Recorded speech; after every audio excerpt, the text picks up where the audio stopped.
So, hello together. Welcome to the third part of our student series. First, maybe a short introduction of ourselves. I'm gonna activate my camera so you can also have a picture of me.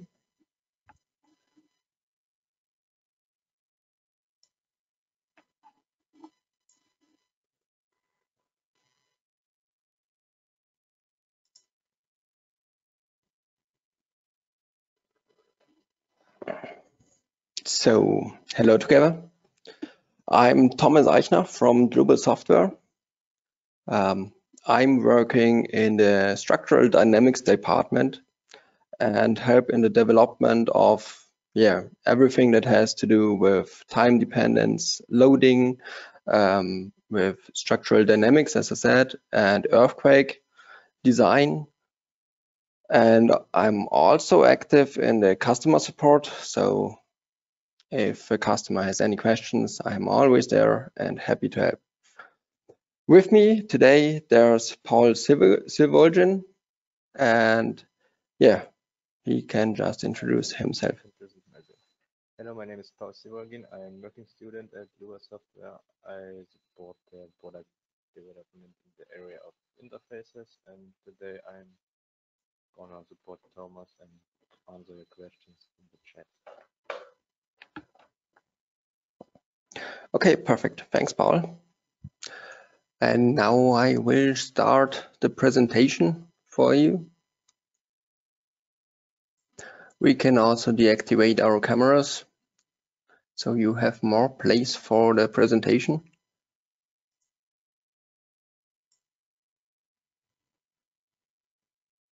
Okay, now you should see the presentation.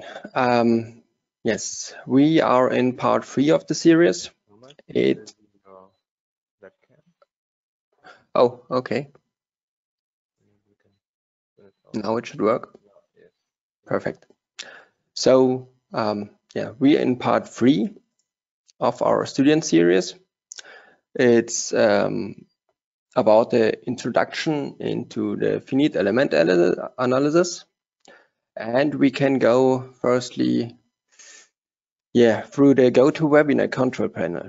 So if you have any problems with, for example, sound or the screen, you can just check this question mark here out. There are settings which influence your experience. Also, you can just select your device on which you want to hear me. And also Paul will be ready to answer your questions. So if there will be any questions, you have this field below in this mask where you can just enter the question and Paul will answer during the webinar. If there are any very complex questions, we will answer them per mail. Also for more space of the presentation and the program, you can also minimize this panel with this orange button. So now we can start. You already had the simple introduction into the member design. Also, you had an introduction into our section with the strength of materials. And that's where we are, the introduction in the finite element analysis or finite element method. And in the next 3 weeks, you will also learn a lot more about the specific design of materials, so steel, concrete, and timber. In today's presentation or today's training, we will go through several different topics. First, I will just introduce you in the basic principles of the finite element analysis, which means I will just do a few slides, just the basic principles, so you can remember the stuff you may have already learned in your studies. and have a better background knowledge on the stuff we will do right here. The next point will be just an introductory example with a continuous slab, followed by, again, just a short theory on the plate mechanics and the plate calculation theories. With the last two topics, we will go on to the nonlinear calculations, so the more complex stuff. Not really hard into theory, but we will show you what RFEM is capable of. And the last thing we will inspect will be the singularities. So one kind of big problem in the finite element analysis. And we will try to figure out how to solve them or at least minimize them. Now I will start a short poll to see who's gonna be able to model with me. This first poll will be, are you working with two screens?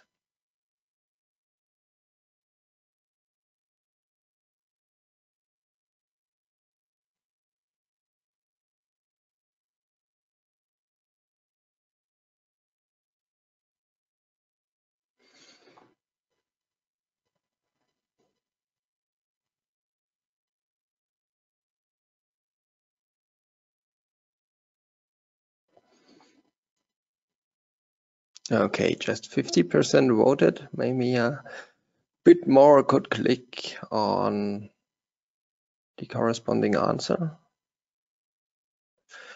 Okay, now we're good to go. We can look at the results and see most are just watching for today. But nevertheless, we have 43% who are able to model with me. So I will try to be slow enough for you to follow. Then I'll just add another question. And this is just for me to know how experienced you are. Did you ever have the finite element analysis in your studies as lecture already?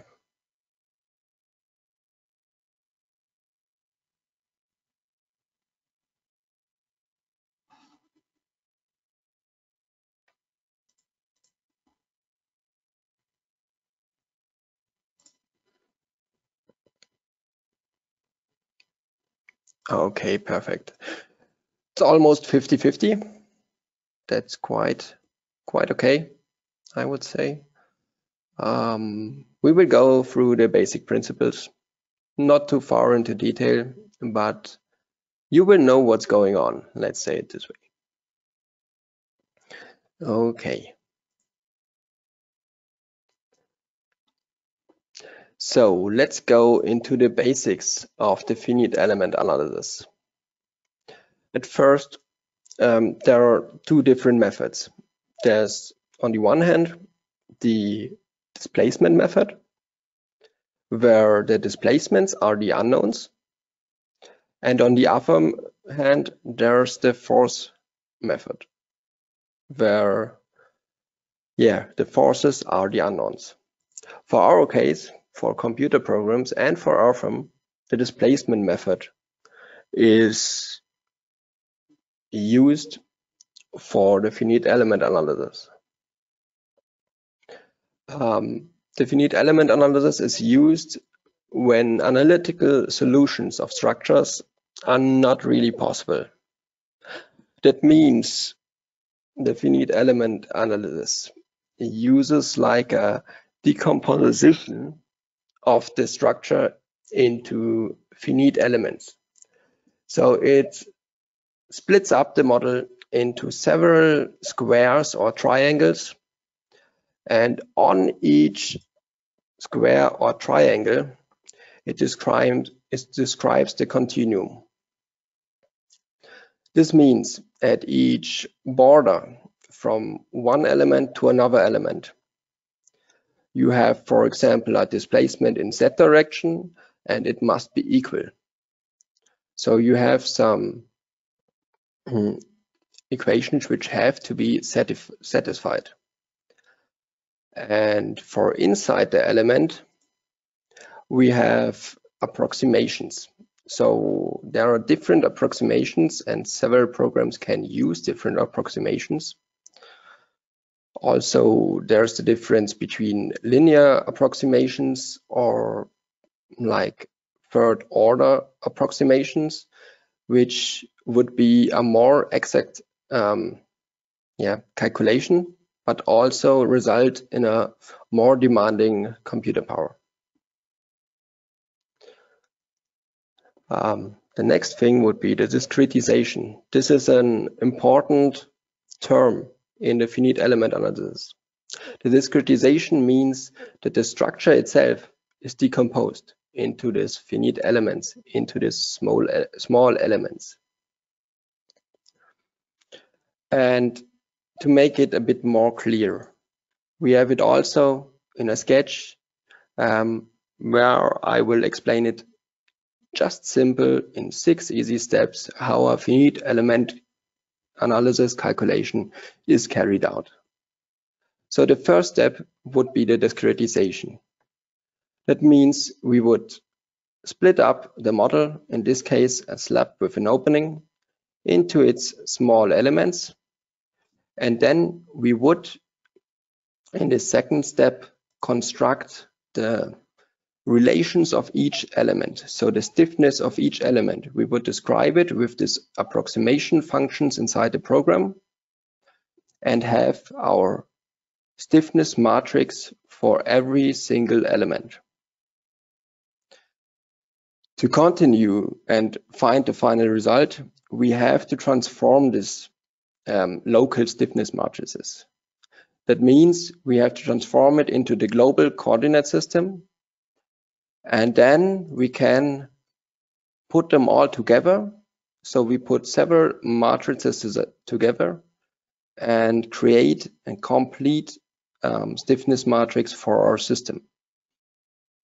This is right here, the third step in our calculation.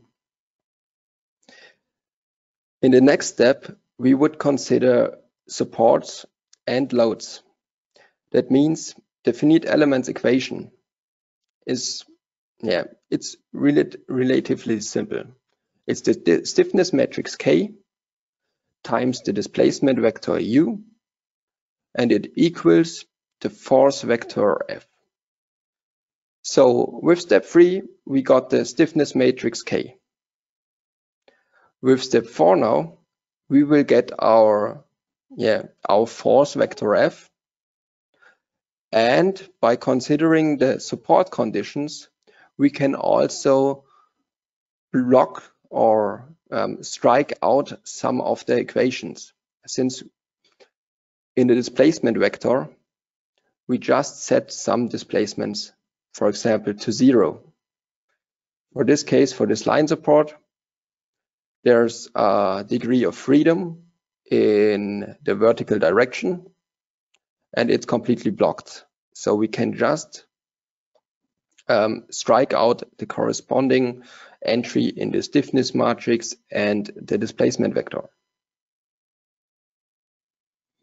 After doing all of this, we can just solve the equation for the u vector, so for the displacement vector, and find our displacements. After having the displacements, we have everything known about the system. And when we know everything about the system, we can continue in calculating wanted results. For example, internal forces or stresses or strains and everything we want to know. Exactly, that would be the 6th step in this case. Now we can just start on modeling. I will just enter RFEM. So if you model along, you're welcome to also open RFEM 6 now.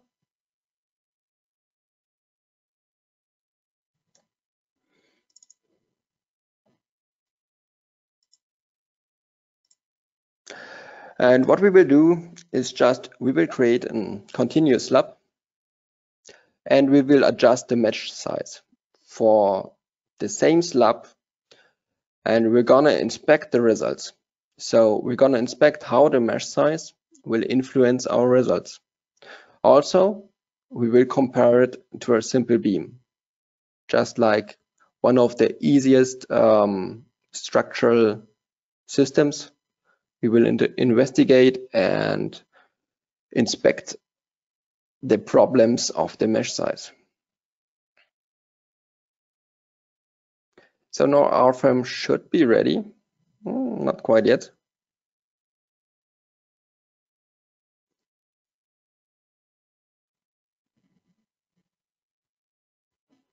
But okay.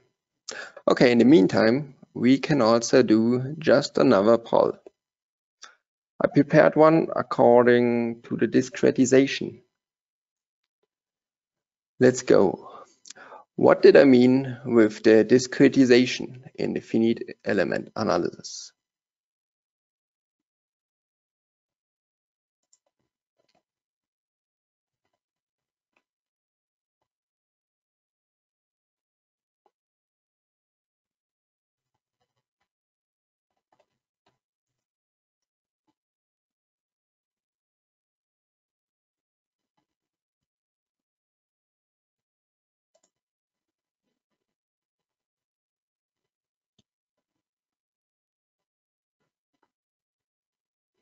Okay, perfect.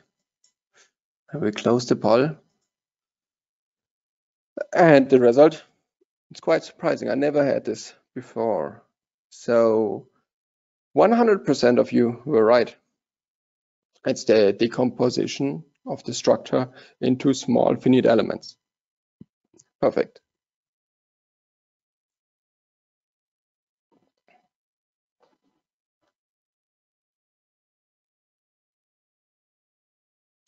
Okay, seems like I had some pushover model open from my dynamic development.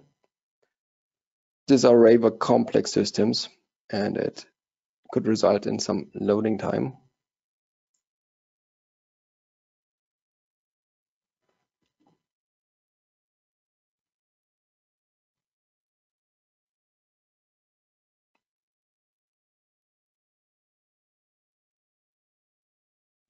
Okay.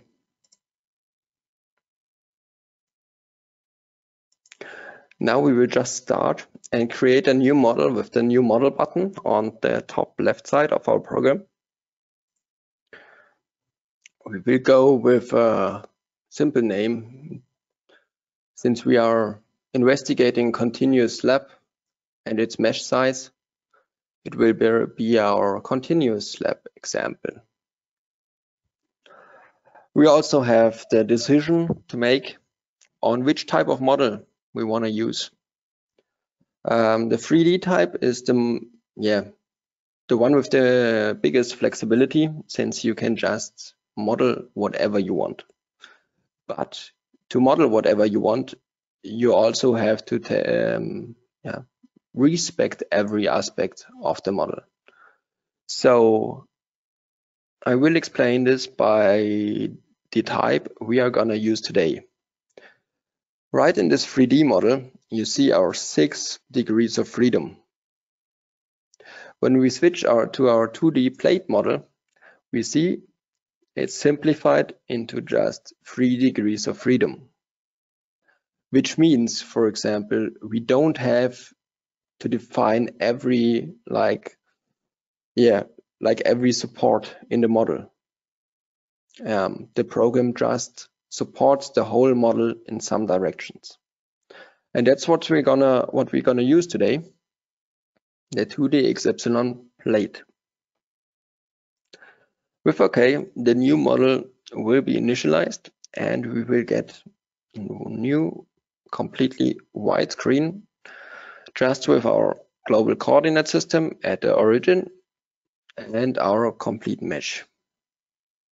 Not mesh, let me rephrase it.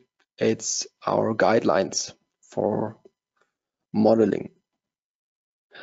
Since we want to start from 0 today, And the basic program option is to use the materials, sections, and thicknesses from our last model, so we don't have to model them or create them each time completely new. We're gonna just delete all the previous basic objects.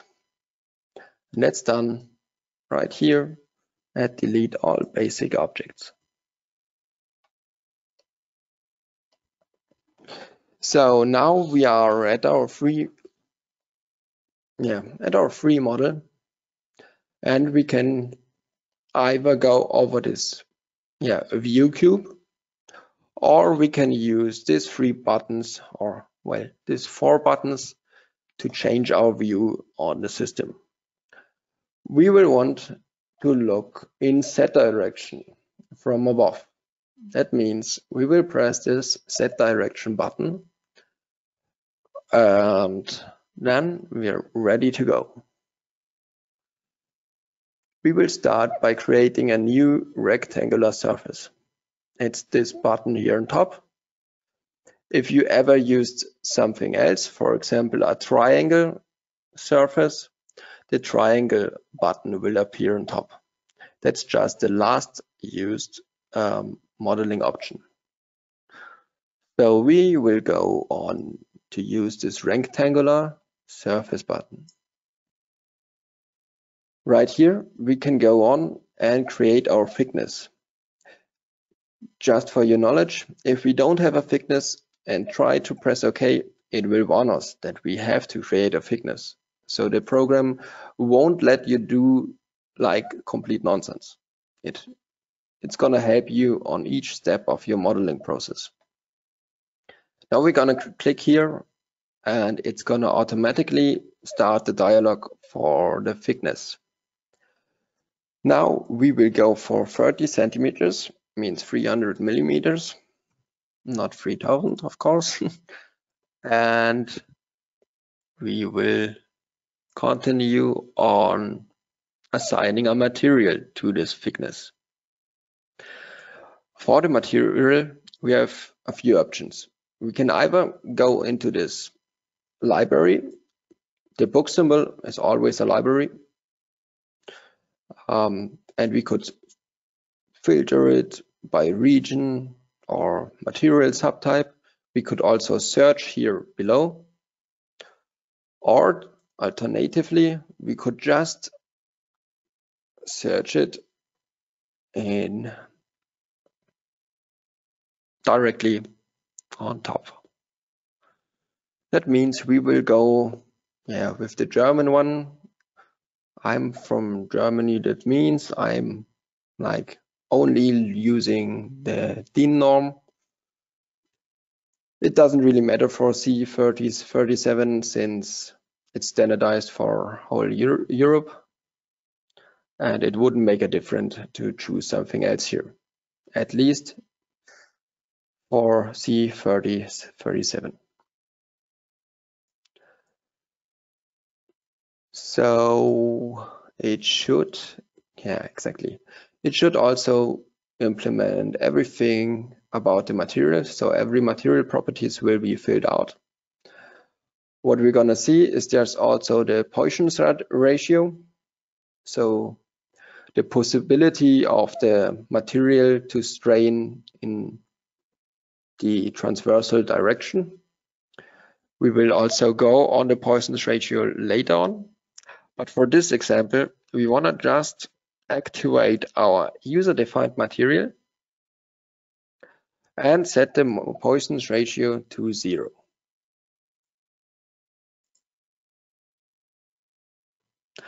After we did it, we have our material done.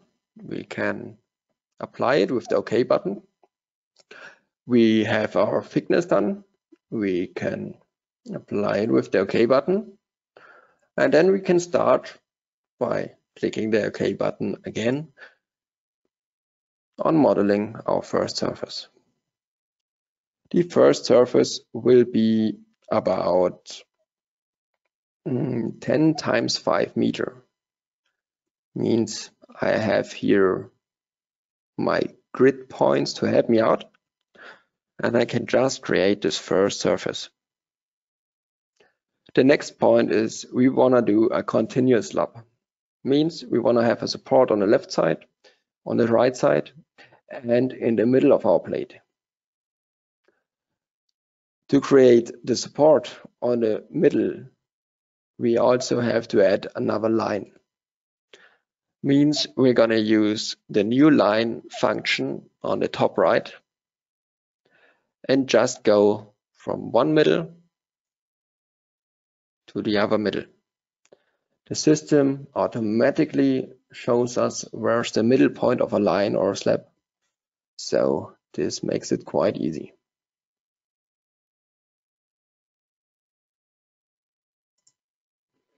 After we did it, we can go out with right click or apply it with right click, and then we just had to close our dialog box.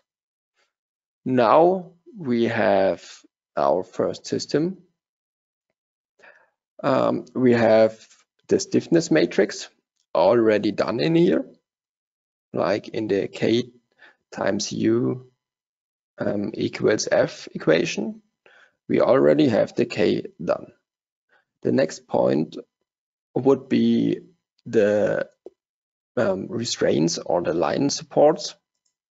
We will use the line support function and just use the predefined hinged one.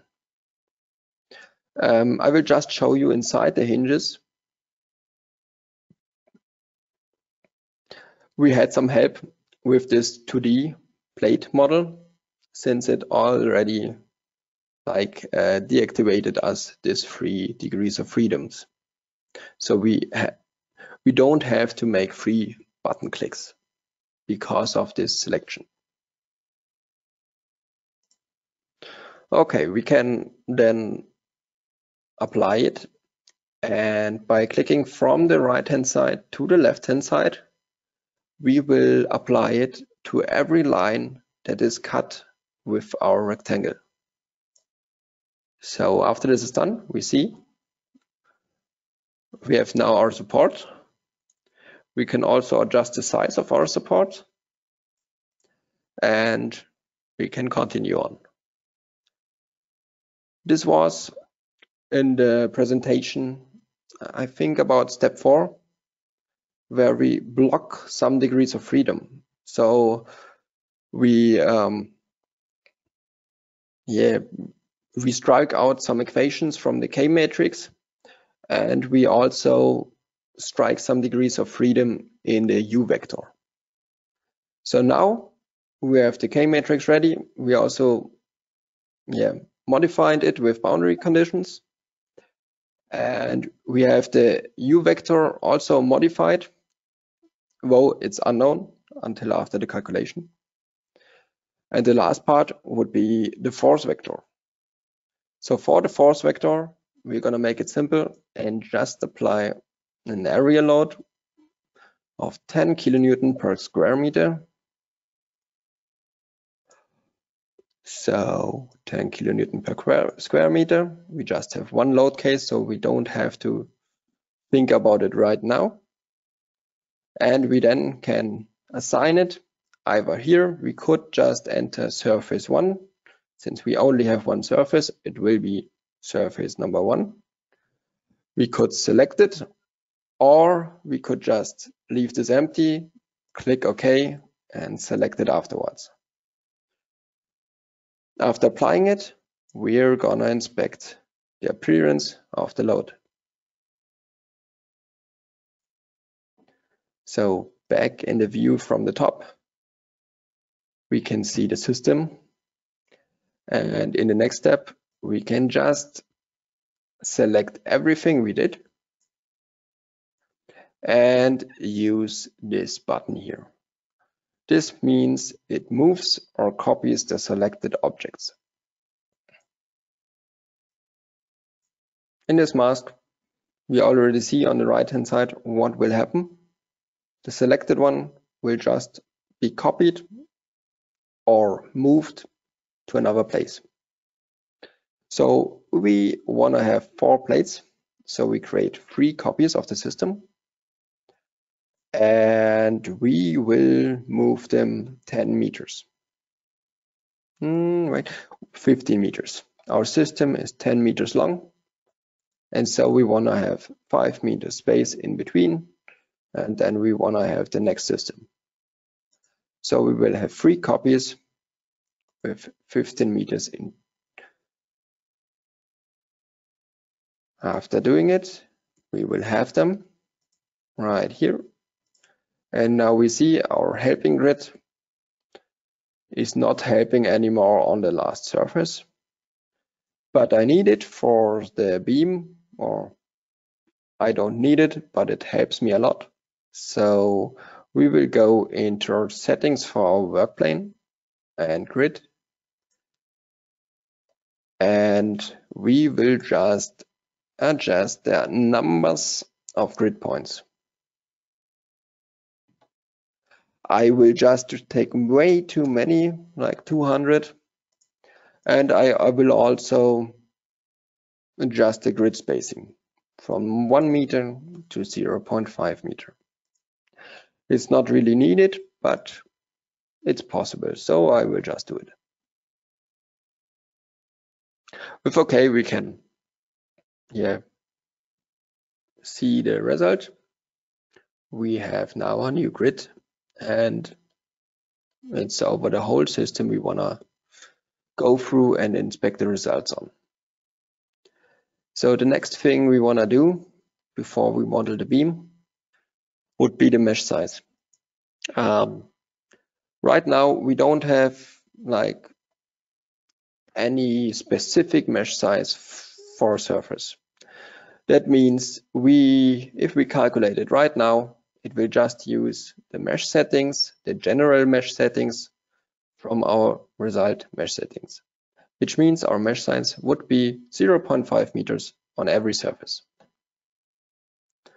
Well, since we want to inspect it in way more detail and have different mesh sizes, we will help ourselves with something called surface mesh refinement.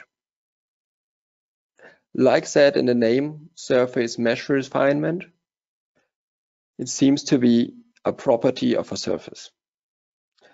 And our data navigator on the left side is built up very simple.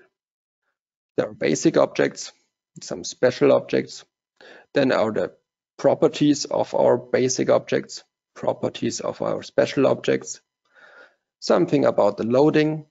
So in general, in the data navigator, you could like find each function you also find in the buttons on top. But the buttons on top just help you to be way faster. So, but right now we will go for the surface reinforcement, right here, types for surfaces, surface mesh refinements, and use them. With double click, we can open the dialog and see the first one. We also, in most dialogs, we also have a picture on what is happening within this dialog. So we want to have 4 different sizes of the mesh. So I will go through this and optimize the speed, since I'm just creating 4 copies, and create several different target lengths, one with 2 meters, one with 1 meter, one with 0.5 meter, and one will be very fine with 0.1 meter. Now we have the properties, but we didn't assign them to any surface. So we're also going through the different 4 refinements and assign them to the different surfaces. So the first one with 2 meters for the first surface, the second one for the second surface, and so on.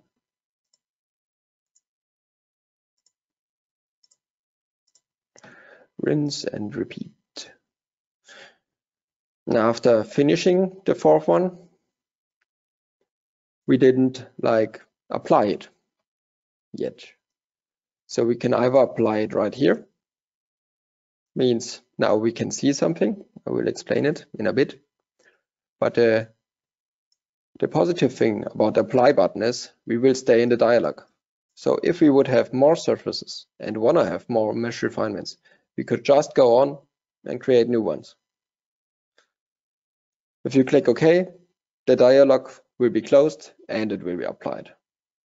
It would be possible for our case as well. And yeah, now we can also see these squares in our surfaces, and those show us how the mesh size will be. Like this will be very coarse and this will be extremely fine. You could estimate like this will be round about 1,000 more elements than the first one. Means maybe round about not 1,000 more calculation time, but let's say 5 times the calculation time. It's just an estimation. So for the comparison, we will also create our beam. The beam will be done with this button on the top left side. This section will be a new one since we have none yet. So we go into this create new section. We want to have the only material we have already, the C3037. And we want to have, yeah, exactly this rectangular object. The rest here doesn't really matter for us right now. I will go on something later on, but we could also inspect the section properties. To adjust the size of our rectangle, we can go to this parametric massive section. And here we want to have a width of our system of 1 meters, so 1,000 millimeters, and the height of our system of 30 centimeters. We're gonna make it 1 meter since the internal forces of plates are always, for example, one second, I don't want to say something wrong. Kilonewton meter per meter. So it's always for 1 meter. It means to have the same results for the beam as well as for the plate, we need to have 1 meter in the width. We can press OK and OK and go on with the modeling. Now we will just go again and create this 10-meter slab.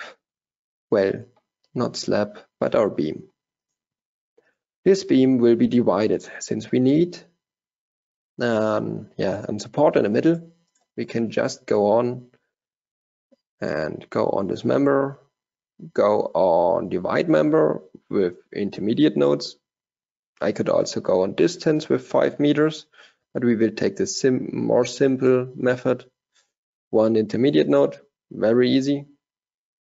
We will also use a new function here, create on member node. I'm just clicking it and pressing OK. Now you see this blue new node.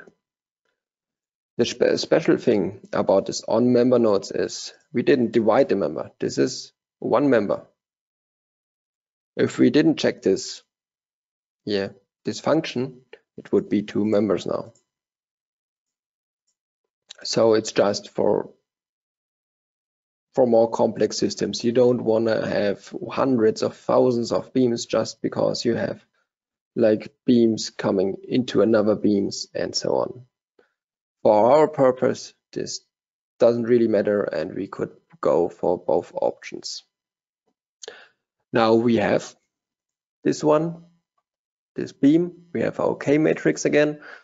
We can go for nodal supports now and add some supports to the system. One problem here is now that we could use the hinged one, the predefined hinged one, but on the predefined hinged one,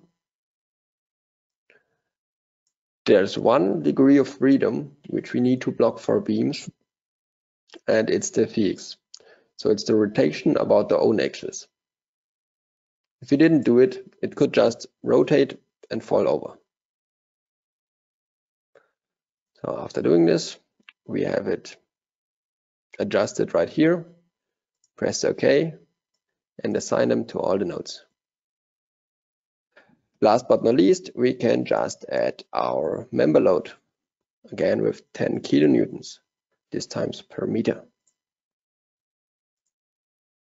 Press on the slab, again not the slab but the beam, and we're ready to look at this in 3D, since it looks quite cool now. Just a few simple steps and we have our systems. One more thing, we can also do this for loads. We can adjust their size. And yeah, so before the calculation, I want to do 2 more things. That will be, again, view in its Z direction.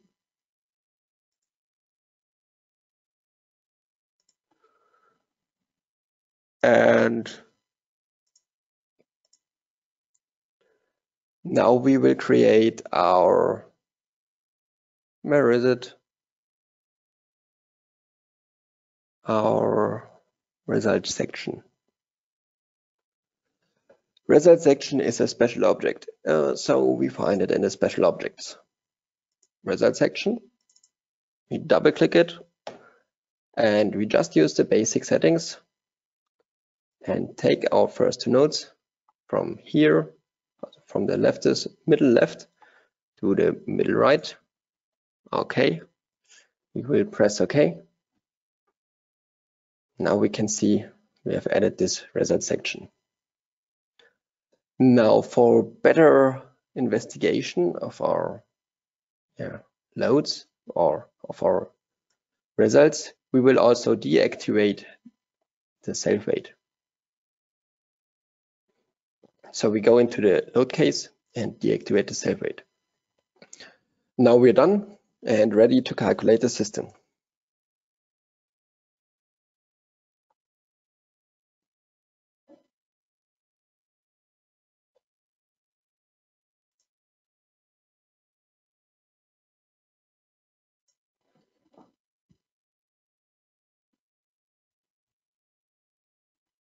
So we have our results now. We have our results also on the result sections. We can adjust our values to be displayed right here at the values on surfaces. And that seems to be wrong. We have to go result sections, values on result sections. There we can go on local extremes. And that means we just have our results. Now we can see the different shapes and we can compare the deformations. We can see we have here 0.34 meters, 0.34 millimeters, I meant. And we have here on our comparison beam 0.46. So there's a big discrepancy between this coarse model and our beam. This 0.464 seems to be really accurate, but also our not so fine mesh did result in comparable deformations. We'll also investigate this on the internal forces. So we go on the members, the internal forces, and we will look at the moment about the y direction. This is the moment rotating about the y direction for beams. For surfaces, it won't be the my. The my should be 0, but we will go for the mx. Why is it now the mx and not the my? For surfaces, there's a different definition for internal forces. Mx means now we will follow the x-axis. We will cut the slab with a plane perpendicular to the x-axis, and then we will rotate around the corner of the cut. So it's a cut perpendicular to the x direction, and then we will rotate around it. Now we can look again into our into our result investigation. I will disable the loads for here. And now we can see, okay, there's a difference in those one. Also, now I will go into the section result diagrams, right click on the section arrow, then go into result diagrams. And here we can see it already. Now I will, let's see.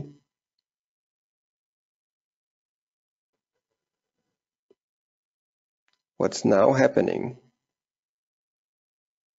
is that we have, I will show it in the general menu since I want to use the 3D. I will also disable the results for what I want to show you. Since we can see now the mesh. The mesh seems to be fine for this right three types. But on the left side, we see it's not quite fitting in the system. We have also a triangle. Just a hint, we want to avoid triangles. We can't avoid them always, but we want to avoid them. They won't lead to the best results. Not completely wrong results, but let's say not the best results. And we also see we don't have an edge of elements now in the middle here. And for a single span beam, we would estimate the maximum moment in the middle. So for this system, let's go back into the results. We can see that here is our maximum on the left side, but it's not exactly where it should be.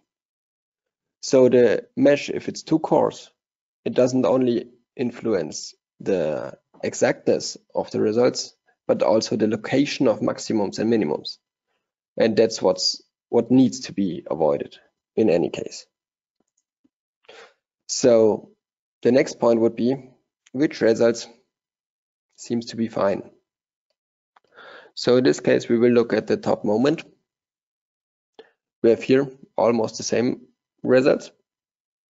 Seems fine, of course, since it's very fine. But the difference between this 31.35 and this 31.18 is not that much. Means I would also take these results. These results, I would take them as well. I mean, they're really close. I think about 1% maybe difference. But when I go into deformations again, it looks quite different. And that's why I would go for this system here. And that leads to my learned in my studies rule of thumb for the use of mesh size. So I'm going to show the mesh again. So we have like 5 elements right here. And here we have quite more and way more. The rule of thumb I learned was 6 elements per length. So there needs to be 6 elements in the region we want to inspect. That's for design. What I learned in this company is also there's sometimes the possibility for bigger models that you want to design parts of the model and you want to use other parts of the model just for load transfer.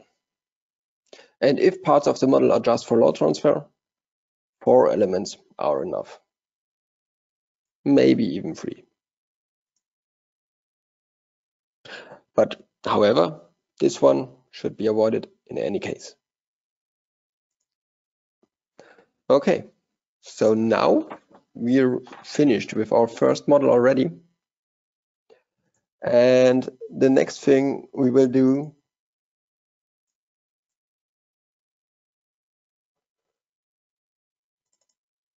would be some nonlinearity.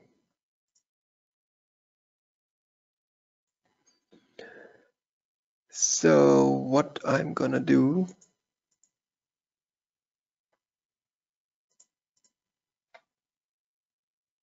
at first is giving you a short introduction into plate theory, and afterwards we will continue with this model with some nonlinearities.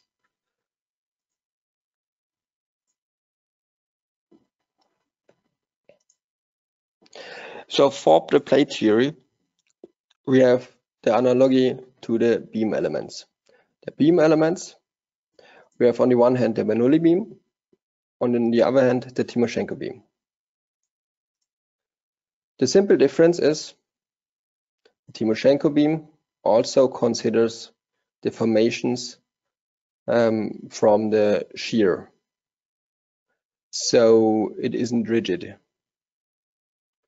The Bernoulli beam, the cross section remains in place, same as for the Timoshenko beams, and the cross sections remain perpendicular to the member axis.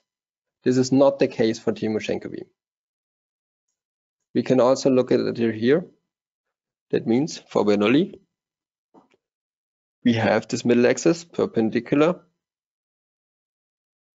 to the middle axis, the section cut. And for the Timoshenko beam, there's an additional shear angle. Means the shear is also taken into account for the deformations. There's also kind of a rule. The bigger the beam, the better to use Timoshenko. This can be used completely for the plate theory as well. We have the Kirchhoff plate theory and the more exact Reissner-Mindlin theory. We have for both systems the linear elastic material law from Hooke. We have geometrical linear and small deformations. We have that the cross sections remain flat and there won't appear any warping. We have a constant thickness. But for Kirchhoff, we don't consider the shear deformations, and for Reissner-Mindlin, we will consider the shear deformation. For plates, we also consider the transversal and lateral strains. That was the Poisson's ratio in the program. We set it to 0 to have a better comparison to the beam element. We could have also taken just the Kirchhoff theory. For this Poisson's ratio, just what it means. The Poisson's ratio defines the ratio in this equation. Means if you pull a beam and it gets longer, the new volume right here must come from somewhere, right? And it comes from this place here. So the beam gets longer, but it also shrinks in size.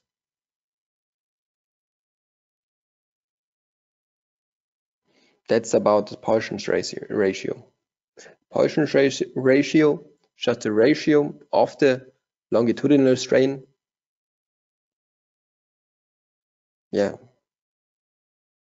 and the transversal strain compared to the longitudinal ratio. So when we will apply this to our plate elements, again, we had no consideration of shear deformations or Kirchhoff, and we had considerations of the shear deformations for Reisner-Mindlin. The main point is Reisner-Mindlin is more accurate, and it's the theory of thick plates. Can be used for thin plates as well, and for RFEM, you can choose it in the calculation settings, but Reisner-Mindlin is the way to go. Kirchhoff is also good for like thin plates, but let's take a Reisner-Mindlin. Next point would be nonlinear calculation. Nonlinear calculation means, yeah, something is nonlinear, right? The problem with nonlinear calculation is we can't superpose stuff. For example, we had in our early studies in statics or mechanics, we had just a dead load case and a live load case, and we just separately calculated them, and then we summed up the results and it's finished. This is not possible for nonlinear calculation.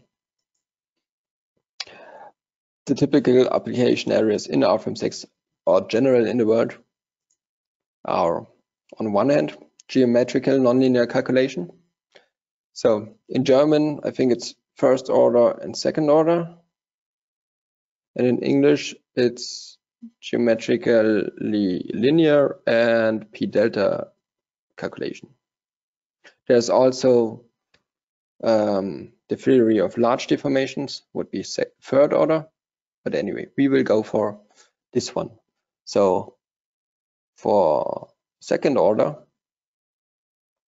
the program needs to do its first iteration of calculation. So it calculates the system with its forces on top, calculates deformations, and then it goes into a second iteration. It uses the deformed system, applies the loads again, and repeats the same process. This only stops if the added deformation is smaller than an error definition. Okay, that's for the geometrically nonlinear stuff. Then there's also the nonlinear material behavior. Maybe you know nonlinear elastic material models. There are also plastic material models. And you can just imagine the superposition with a nonlinear material. Imagine you have a dead load case and a steel beam of grade 235. So it can have a 235 Newton per square millimeters. Now you put on a dead load case which just brings it to the limit of 235 Newton per square millimeter. You reach the limit of it. It can't do anything more. Now you also take another load case, a live load case, where you have like the material at 100 Newton per square millimeter. If you would suppose them, you would have 335 Newton per square millimeter. The material can't do it. So it's a wrong calculation. That's just one example why superposition mustn't be used for this. Then there's also nonlinear behavior for objects, for example, for members, hinges, and supports. For supports, for example, you can imagine like a foundation and the ground below. The ground can like stop the foundation to fall down, but it can't stop it from fly away. It won't fly away in most cases, but maybe there's a hurricane, could be. For the next step, we can see nonlinear calculation needs iterative calculations. So more calculations means it's more precise, but it needs more calculation effort. So there's always like the question for you, is it needed to do a nonlinear calculation? And in most standards, for example, Eurocode 2 or Eurocode 3, there are simple rules if you need to use second order or not. If it's not needed, you can just ignore it. On the other hand, computers are getting faster and faster. And for second order, in my opinion, you can almost always do it. But when you combine several points of this nonlinear stuff, it could be quite messy. Okay, that's it. Now I can show you another model, and that's the reactivation. So we have this system here, just a frame of steel objects. And in the middle, we have so-called tension objects. That's a nonlinearity. That means they can't handle pressure. If you pressure them, they will deactivate and they just can't do it. But of course, you can pull them and they will, have tension forces and be able to manage it. So in our system, we have just this frame loaded with 2 times 100 kilonewton. And we can imagine what's gonna happen right now. I will go for theory of first order first and calculate the system. Theory first order, it won't have any horizontal forces. So as estimated, it won't have any deformation in x direction, but it will just be pressured down. We can also see the color of these members. They got gray, which means they failed, they deactivated. So they're just not there anymore, you could say. For this first theory first order, it was no problem since, they are not even needed. Now we will switch to theory second order. And I will just look into, okay, perfect. That's everything okay. And we will calculate it.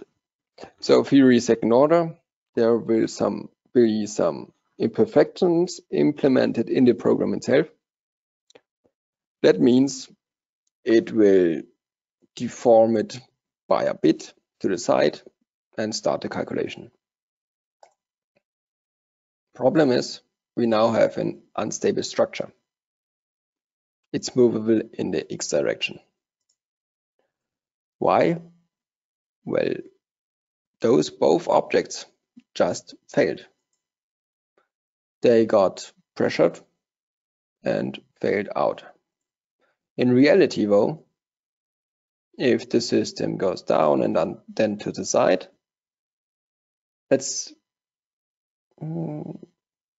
I'm not sure in which direction it will go, but let's say it would go to the left side. Then there will be a point where this member reactivates again and holds it back, right? And that's what I want to show you. Even though there could be problems with stability, there can be a solution in our static analysis settings. And that means we could go for this reactivation tab. Exceptional handling. And then we will go for the failing members to be removed individually during successive iterations. So they can't fail at the same time in a iteration. We will go for it and calculate the system again.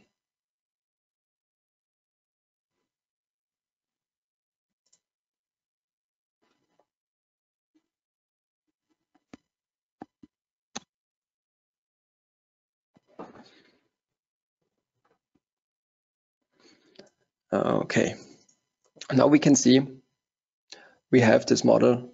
Yeah, it's stable again since I predicted the wrong direction, but this one is in again, it's activated again.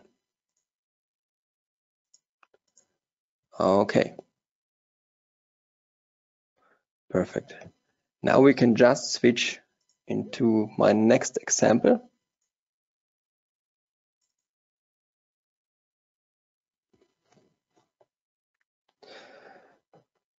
Just one thing I wanted to say. Today's webinar won't be 3 hours as intended. It will just last like 1.5 hours, just for your knowledge. We also have the full presentation and the full video of the procedure online. We have everything on YouTube as well as on our website. There's just like RFEM for students, introduction into FEM. That would be the name of the YouTube video. And there can be, yeah, a bit more information about added models and added,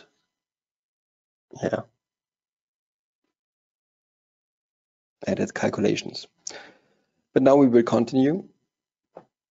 By the way, you don't have to model this with me right now.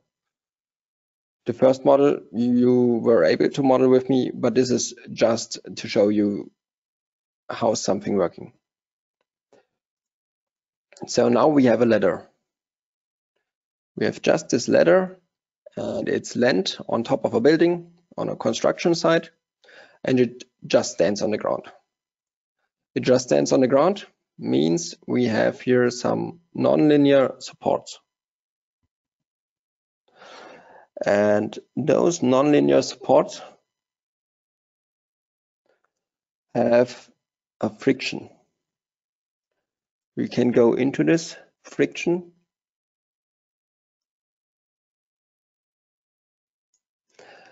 And now we can see we have, for this translational degrees of freedom, the friction entered. The friction appears here as new one. Could also go here, friction peaks, and it adds on top. We'll deactivate again and go into UX friction. Friction means in X direction, it can take a force which is 20% as high as the PZ force. So when we go into the system, we can see I create some load cases where a person of 1 kilonewton, so round about 100 kilograms, will go from ladder to the top.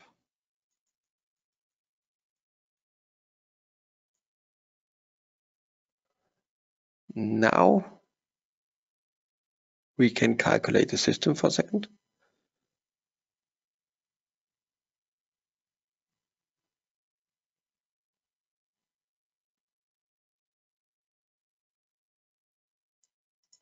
And I need to calculate all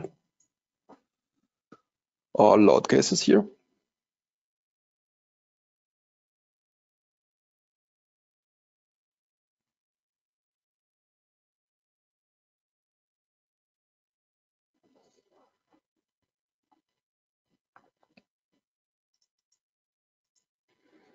I will also show the support reactions. Now we can see the deformations of the ladder. They don't really matter for us right now. What matters is the support reactions. We have here per support 0.5 kilonewton. Means 20% of the 0.5 would be 0.1. Means the support can do 0.1 kilonewton in X direction. Since the vertical force won't change, the limit value won't change. But when we step up the ladder now, we can see this value rising. This results from the moment of inertia, and not moment of inertia, from the equilibrium of moments. we will go away from the start, and therefore the distance of this moment will be higher, and therefore this force will go higher. Way simplified. And we can step up the ladder and we will see this value going up. And then there should be load case 12. Load case 12, we will reach it. We will reach our limit value.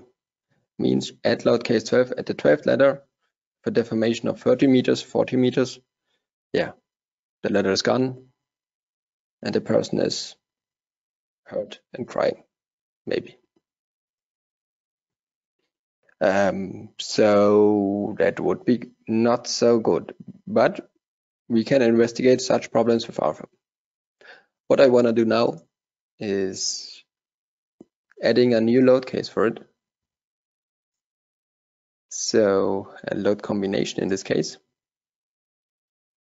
We will add one and go for the linear calculation, and we will add now the last load case. So if the person is standing on the top ladder, and now I want to see why is it said that if someone stays on the bottom on the last step here, or on the first step here, why is it helpful? And that's something we can always also investigate. Therefore, I just need to, okay.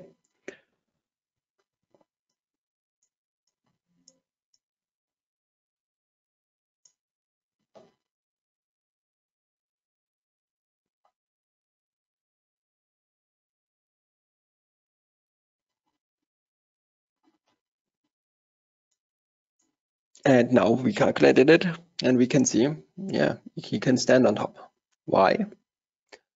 We have now double force in vertical direction per support. Means also double the allowable force due to friction. And that's why it always helps when someone stays at the first step if the other one is going higher. So then we can go into our next model.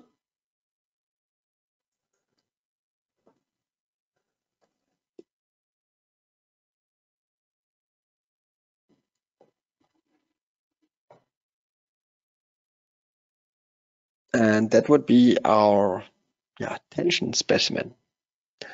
So we're in a testing bureau. We have, in this case, a surface, a steel surface. It's fixed on one hand, on the one hand side. On the other hand side, we will pull it. We will just pull it.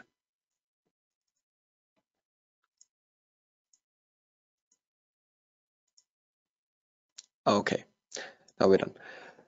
What I did here, we have steel 235.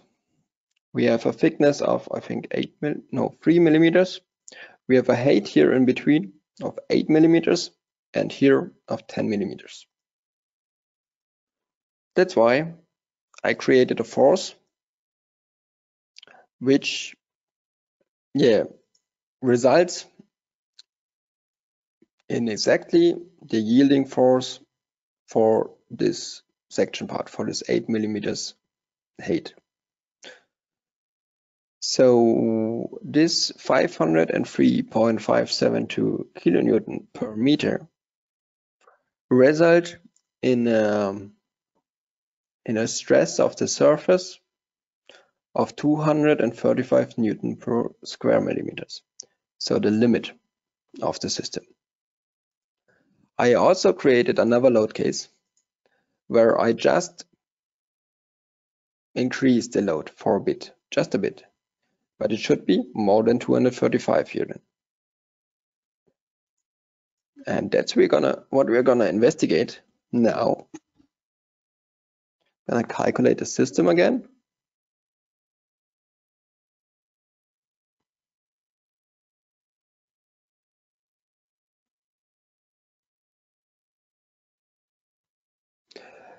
And yeah, now we don't have we should have the results. Okay, now we have the results.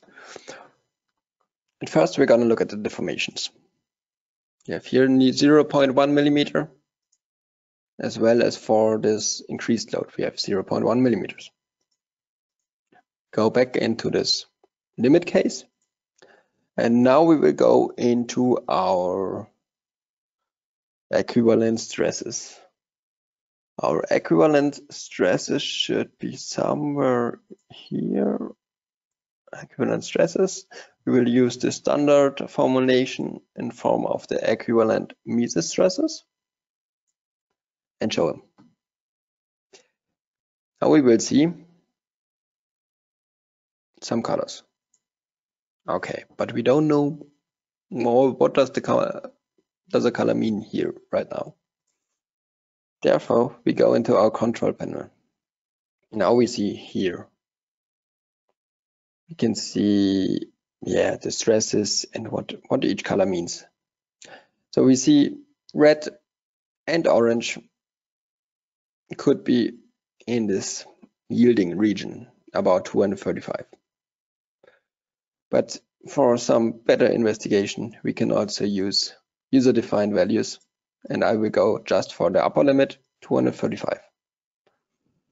Means we can see now we have dark red, everything that is in the yielding region, above 235. Now we see 17% of our finite elements are yielding.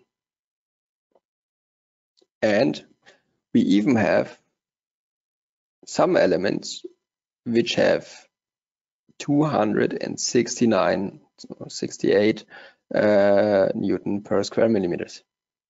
The material can't do it. So why is it there? I will show you in a second. But first, I will look into the other load case, where I increase the loading for a bit. Now we have 26 to 27% of yielding elements. The rest didn't really change. We also have, yeah, overstressed material. What's the reason for it? We have here material defined. Now we will go into this material with an isotropic linear elastic material. Now, since you're students, you can get a free version of all this RFEM. And the best thing is you can also have all the add-ons for free. And right now we will use the nonlinear material behavior. So I checked it already, and by checking it, it will be integrated in the program automatically. And that's a reason why we can pick here now a ton of new surface models, material models.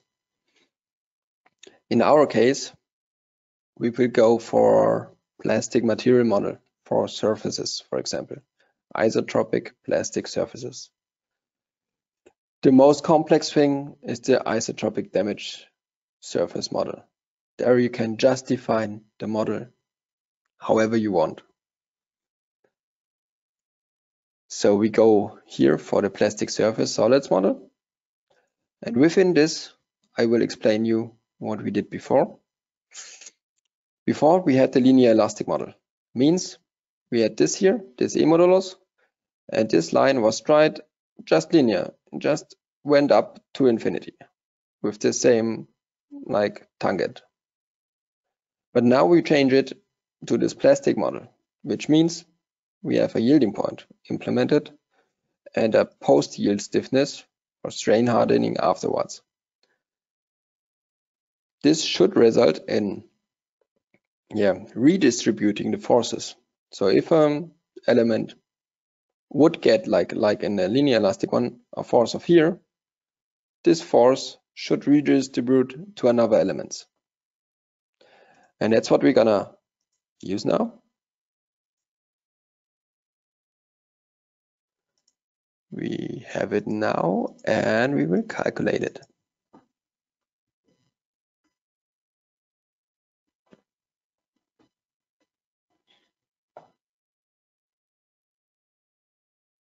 You can also see there were more iterations necessary. But the point is, now, you see here the upper limit, nothing exceeded the 235. Just a bit here, just a little bit. I think we could change it if we would adjust the mesh size. But now it is as expected. This whole system is at its limit, and it would yield now. Only 1% are over the material limits, which means if they are over the material limit, I will just go into the material again. They are in this region, so they can do more, but they need to have more deformation for it. And that means if we now go into this one,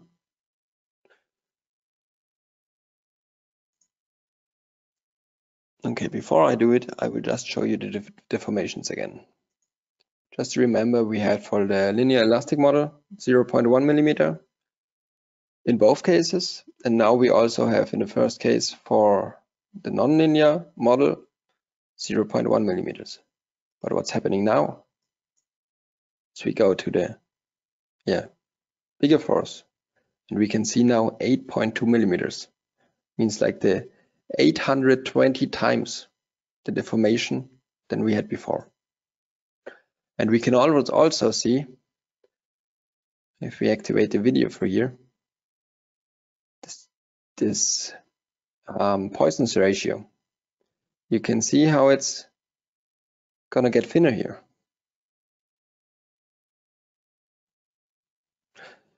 So now,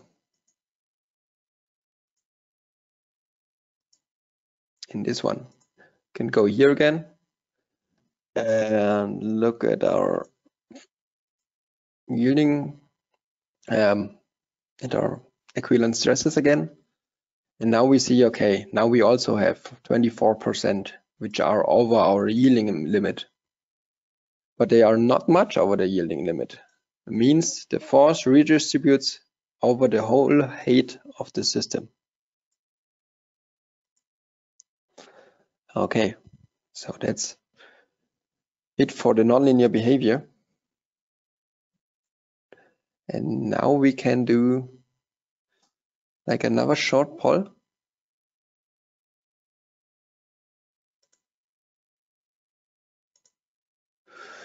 Choose suitable examples for nonlinear calculations.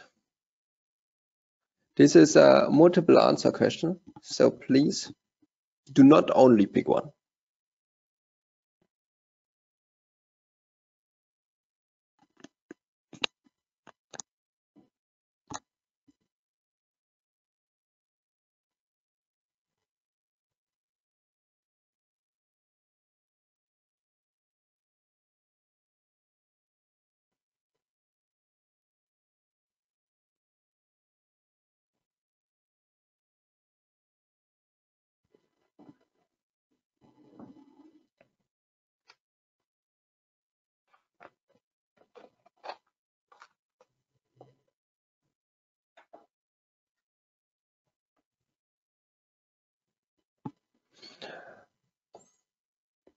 Okay, some did vote.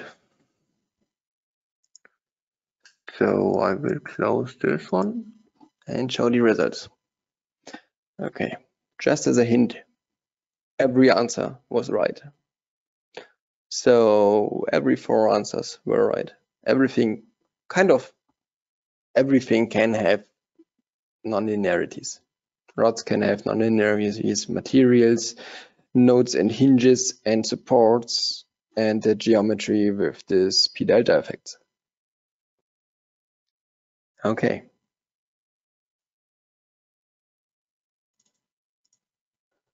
So What we're going to continue with now is the last part, just a short part of like 10 more minutes. It's the main problem of finite element calculations. And what is this? It's the so-called singularities. Singularities are a big problem since they are discontinuity in the calculation model. So it's not a physical and real problem, but a mathematical problem. Means the results are just useless, kind of. And this can be imagined, for example, at a point load. If you have a point load and you want to look at the stresses in the surface, and you go directly under the surface, you have like no area to distribute the force on. Means you have infinite stresses. And the further you go away from this central point, you will decrease the stresses.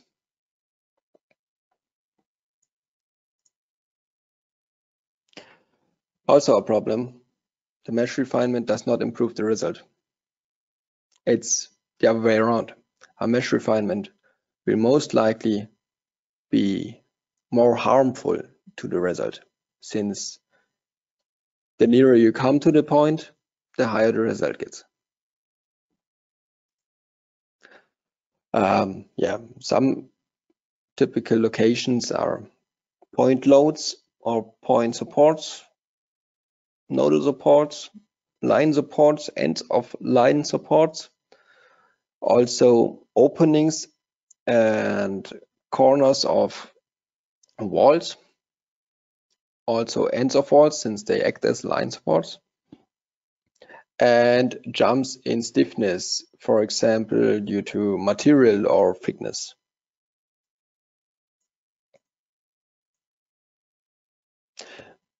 That's all already for the singularities. Now I will just go into the model and go over one last example.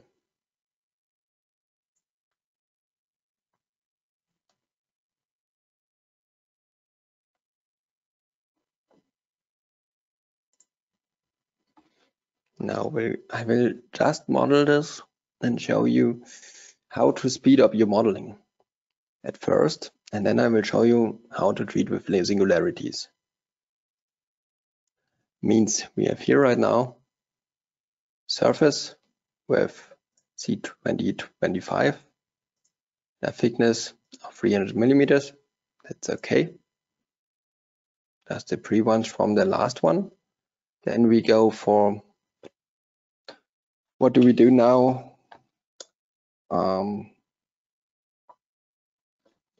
One second, I had something in mind for it.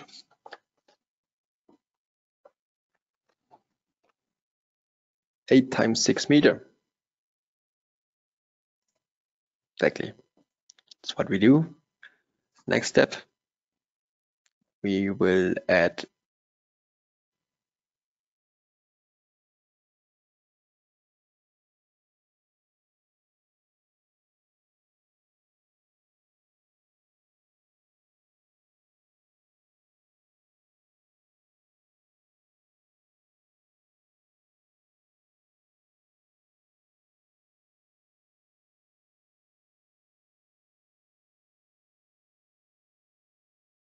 Okay, seems like Thomas's presentation interrupted.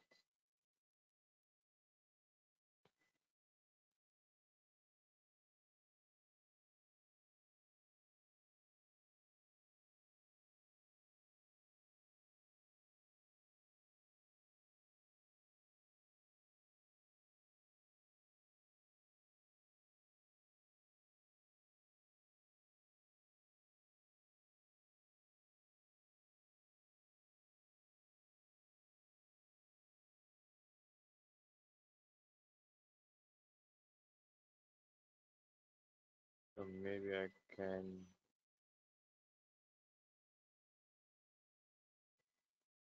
sum it up for now.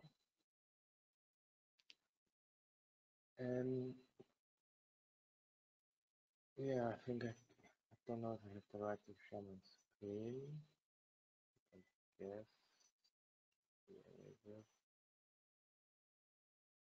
And yeah, also for this training we talked about the basic FEA, the model. We modeled a continuous plate with area loads and compared views and surface elements. We go through the plate theory of Kirchhoff and Eichner-Mindlin and look at some non-linearity examples. And at the end, Thomas talked about the singularities and his PC shut down for some reason. So I will sum up or end this presentation for him. And at the end, you will find the full recorded presentation online and also training on our YouTube channel. Also the training from the last year. It's nearly the same. So it's already on our YouTube channel. And if you're interested to test the software for yourself, you find on our website under education a free software for students. You will get the full software for free with every add-on and also for steel, timber, concrete design and so on.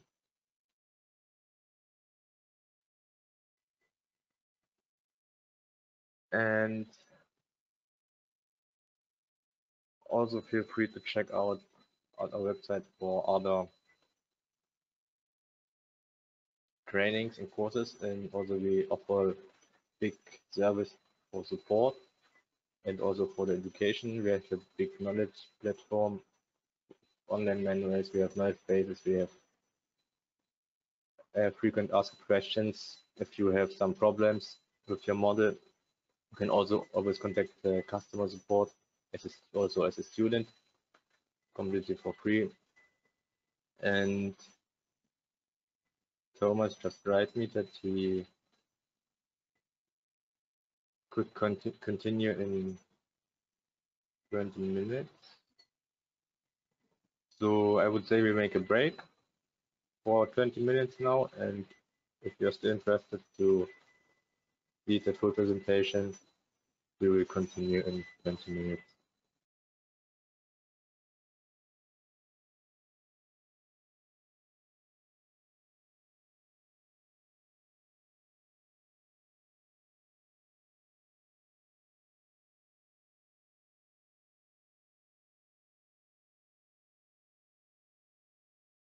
So,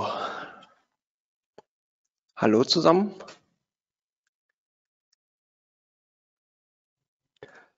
Perfekt, da bin ich wieder. Okay, perfect. I'm back now. Sorry for the interruption. But now we can continue with our training.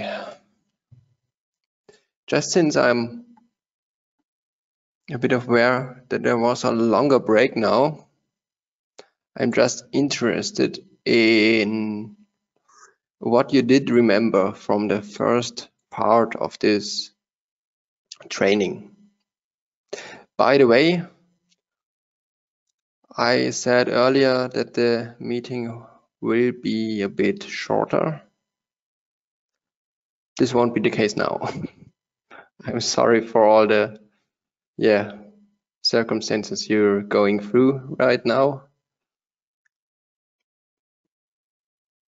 Just to say it out, my laptop accu went down and I had to change my place.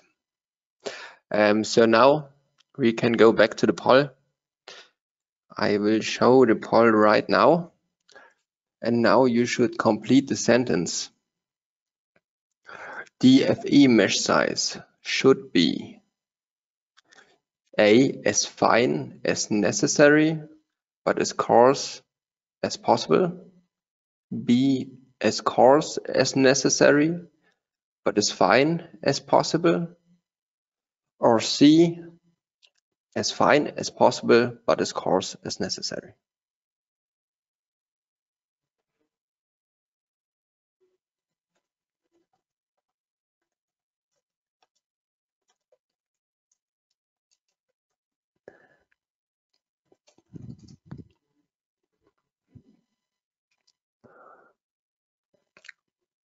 Okay, I will just let this poll open for like 2 minutes, since I see it will be a bit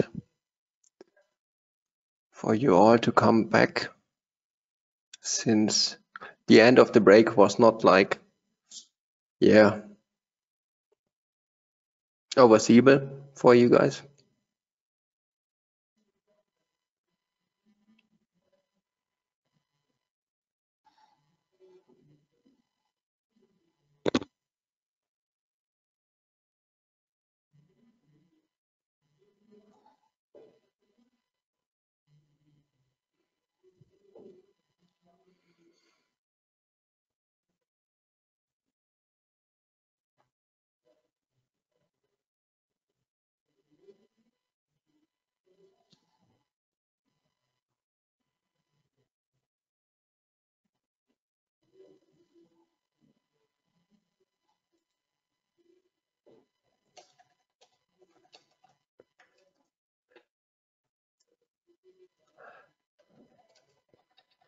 Okay, perfect.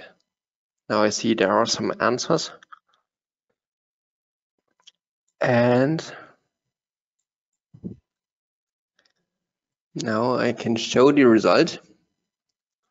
So there are 75% who did pick B. Well, but it would be answer A. So as fine as necessary, but as coarse as possible. This relies in the fine should be as fine as necessary, since if it gets finer, it's computational demanding.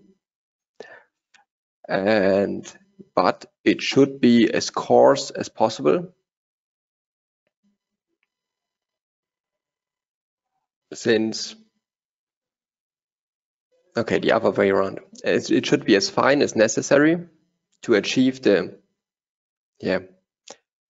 exact enough results, but it should also be as coarse as possible to have the least amount of calculation time for it. Okay. So now for the last two models, they shouldn't take too long. So if you want to, you can start, and I will create them from zero again. If you want to, you can model along. And yes, so let's start by deleting all the basic objects again.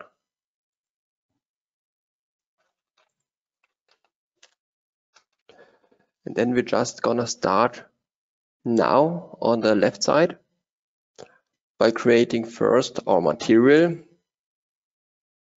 So I'm gonna double click it and start by creating our concrete of grade C30s 37.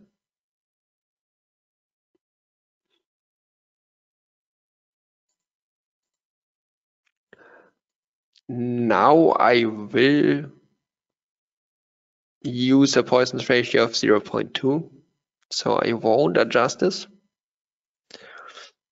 and do it with OK. So now we see we have here one material. The color of the material is blue right now. This means the material is not used in our model. And in the next step, we will create our thickness for the plates. This would be, again, 300 millimeters with the C30-37. So now we have also a thickness. The thickness is now blue because it's not used. And the material got now the black color since it is used for our thickness here. So in the next step, we will create our first surface. We will do it again with this rectangular surface. And we'll go for this 8 times 6 meters.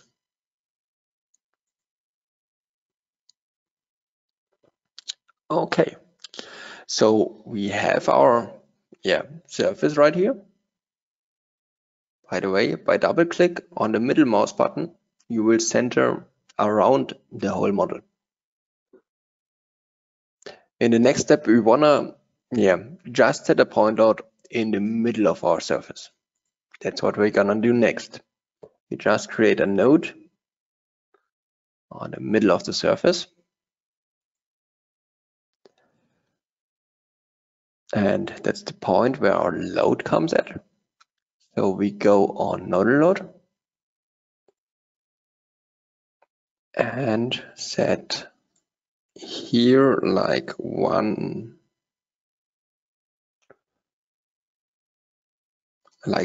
kilonewton.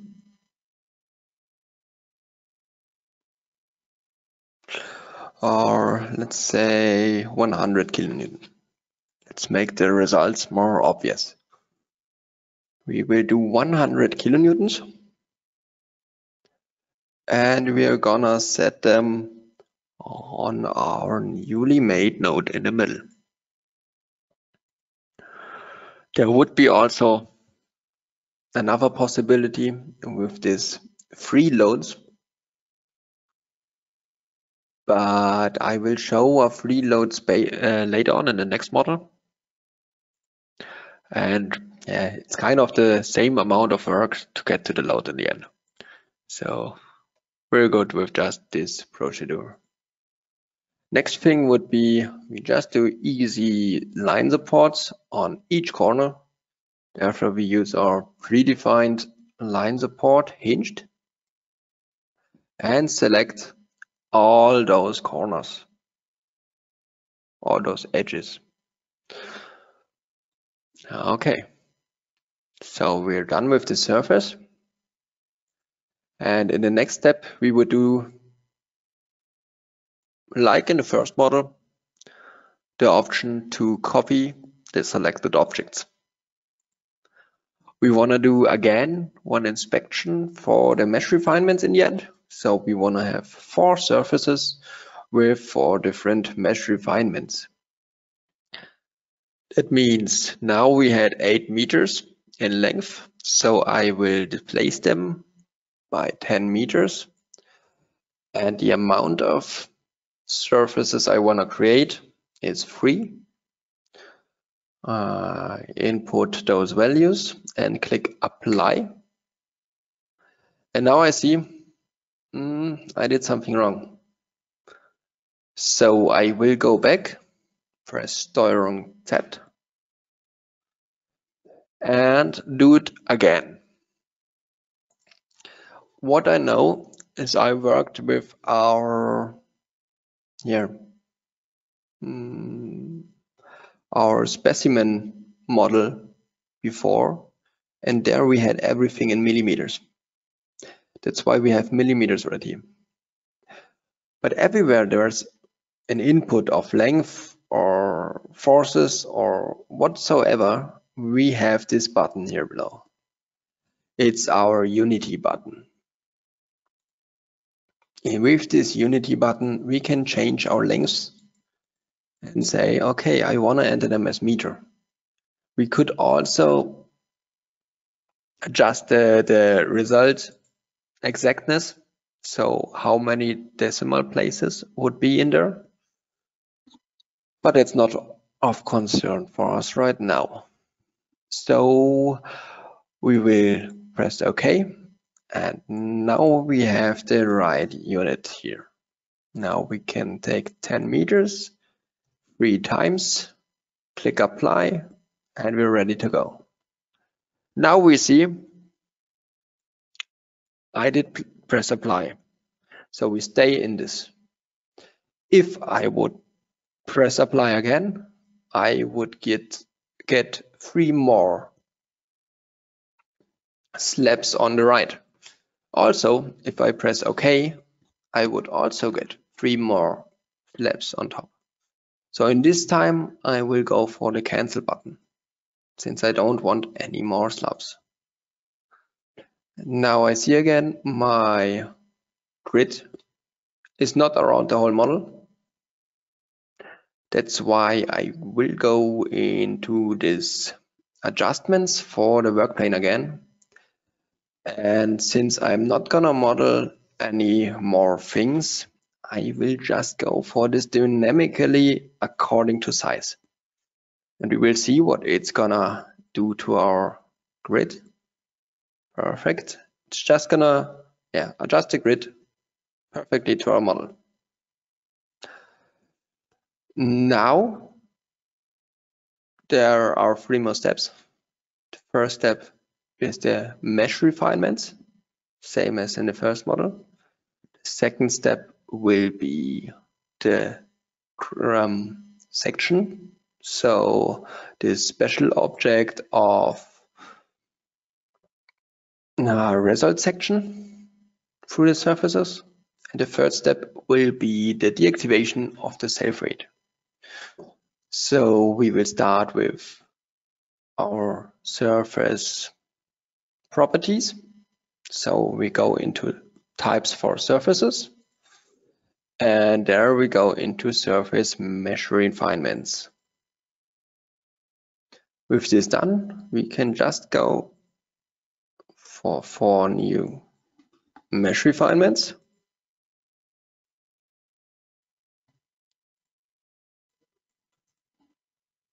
The same ones as in the first model.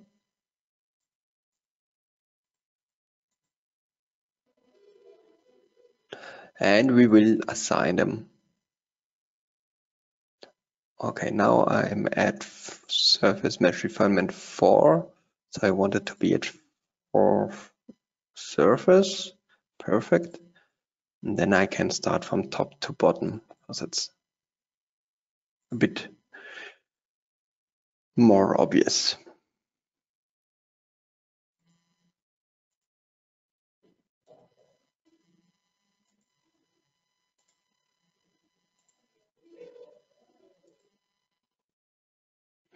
Okay, so every surface refinement is assigned.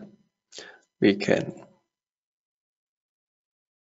click OK and inspect the size again.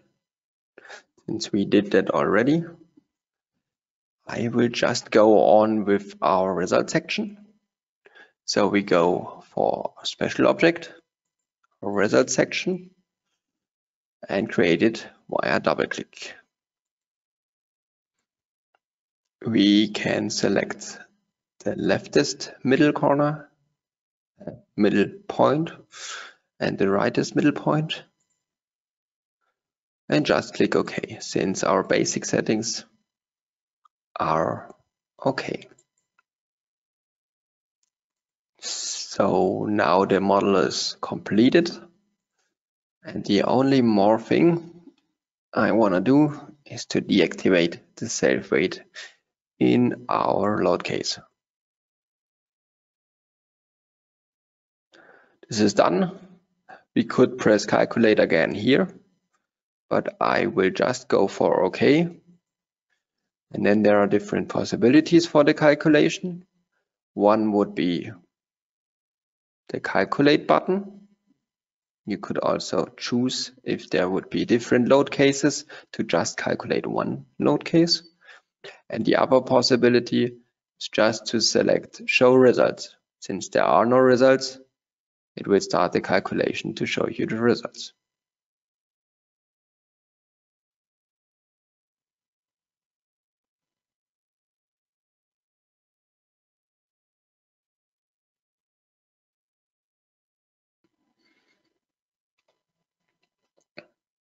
Okay, so now we're in the model again.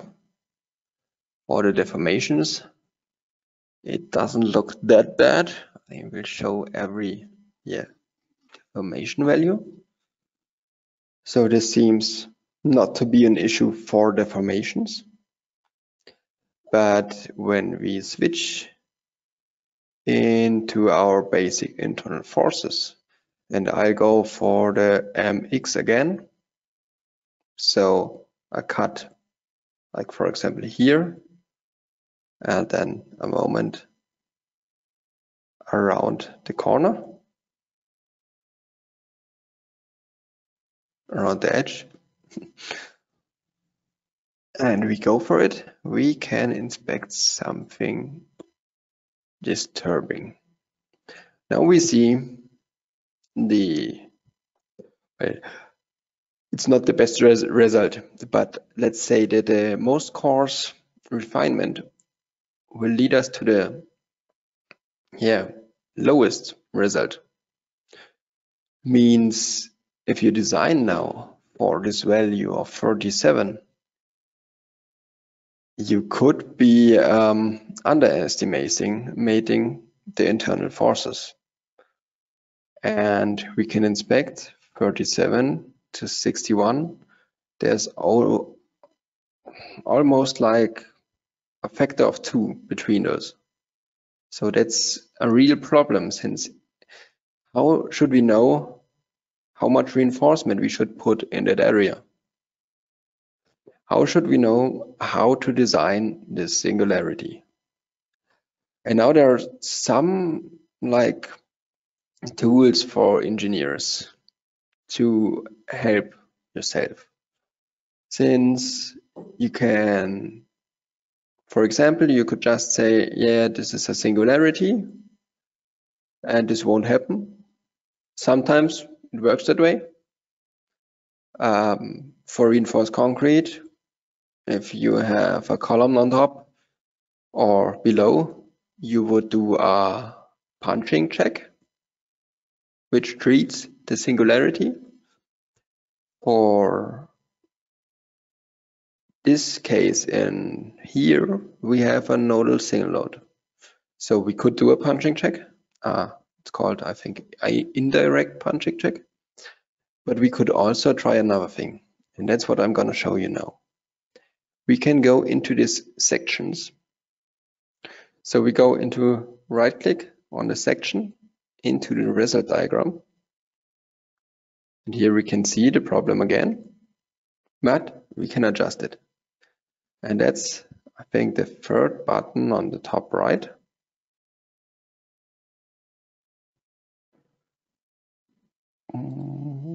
Yes, this it is. And I will just let it open now. I will just enter the values first. So if you're modeling along, you will have enough time to copy them. And then I will explain what they mean. So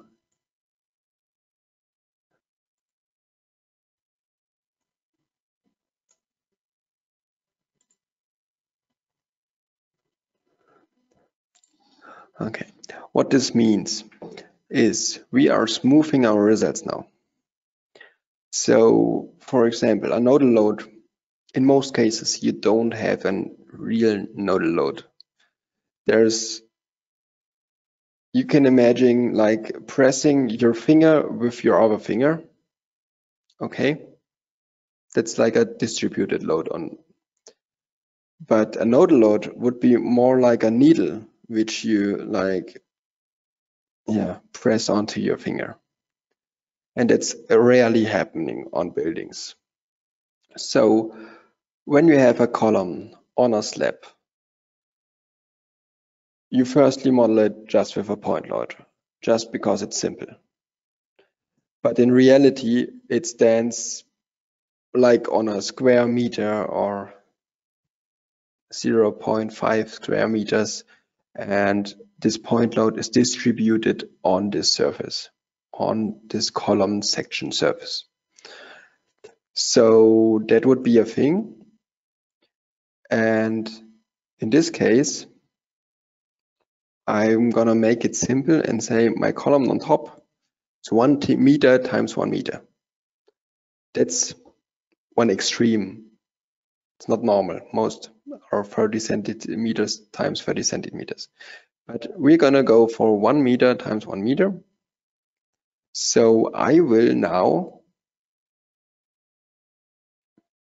smooth the results in a range of 1 meter around the centroid point.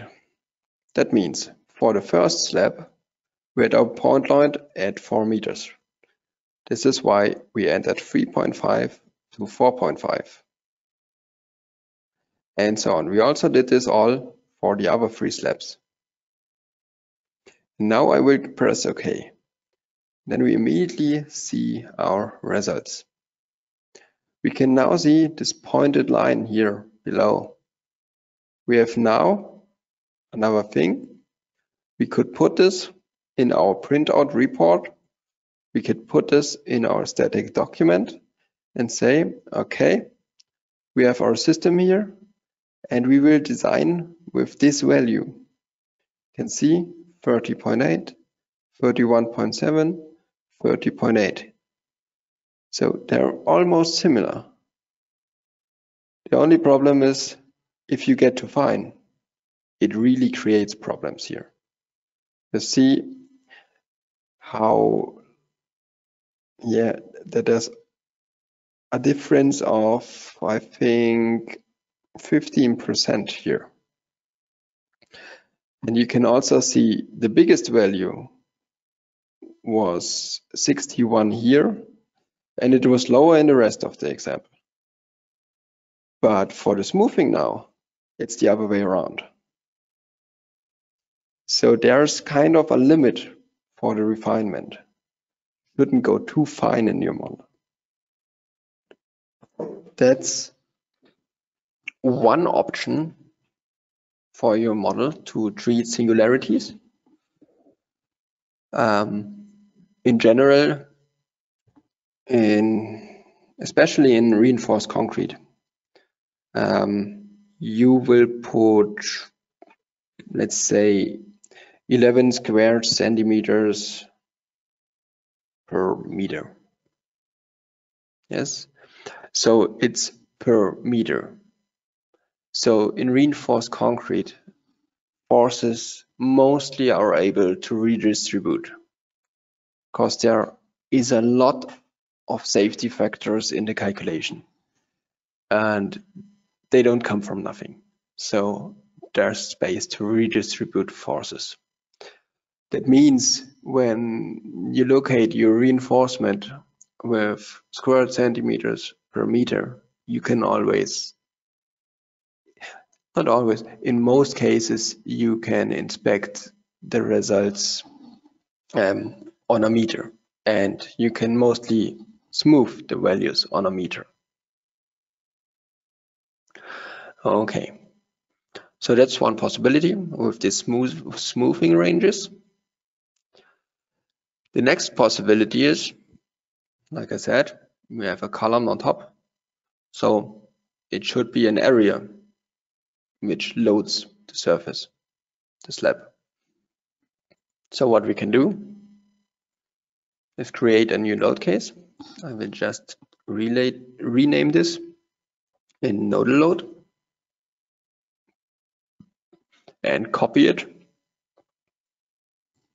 And then I will now make an area load with the dimensions of our column. Therefore, I will just delete this whole forces we have already. Go into our set view again. And now we have to use the free loads. So we will go for a free rectangular load. The positive thing about those free loads is you just need a surface to assign it on, and you don't need objects to create this load. So we can go for the center and the sides of the rectangle since we know the center already. we could put in our x and y coordinates by hand, or we could just pick this node, and it's way easier. So we don't need a node, but it helps.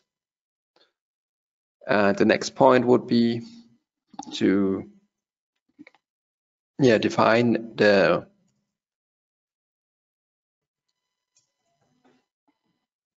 edges of our column. It's 0.5 by 0.5 in this case. And then we will adjust the load.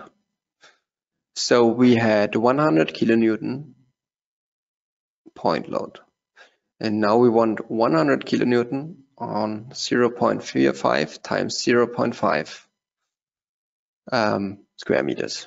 Means 100 times 2 times 2, we have 400 kilonewton per square meters on this 0.25 square meter. We press OK. And select our surface. It's this one. And press OK. And it's done. So now I see, or we see that we are back into our program, back out of the force dialog, and we need to open it again. So that was kind of, a few clicks too many. What we can do also is we can click the second surface here in the dialog, press OK. So this was not with this OK here on bottom, but with this top assigning. Then we can select our new middle point, so this one. And then we can click Apply and Next.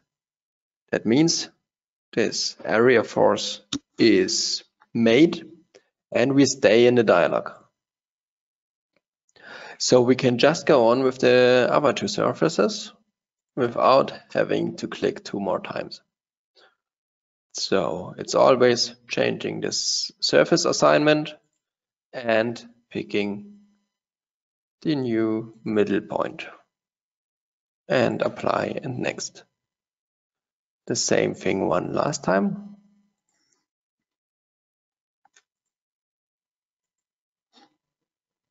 Okay, now we can press OK since we don't have any more surfaces to load. Now we have our surface load. You can also see it right here. And we can create the calculation or start the calculation. Okay, and now we can see the results are way better, right? So we have now this 33 kilonewton meters per meter, and the only black sheep kind of is this on the right. You can see 27. I won't do this right now, but if you inspect this curve here, you can also see we have more of a triangle right here. But right here we have a parabola. And the surface under a parabola is more than the surface under a triangle like this. So if we would do the smoothing of results again in here, this would be more equal to each other. So a combination of both is also for special cases possible, but it always depends on the effort you wanna put into singularities and how much of a problem you see in the singularity. Okay, so this is it for point loads. And now we will get into our last model we can model together. And that's gonna be a singularity at nodal supports. So we will go for a new name, singularity nodal support. Press OK. I will go now for the 3D model. I forgot it, but we'll just go for 3D model. It's okay. And we're gonna do almost the same model. Again, 4 surfaces. This time we will go, let's see if we have thickness already with the right thickness. Yes, it seems right. So we don't have to create a new, we can just take the one from the last model and create our first surface.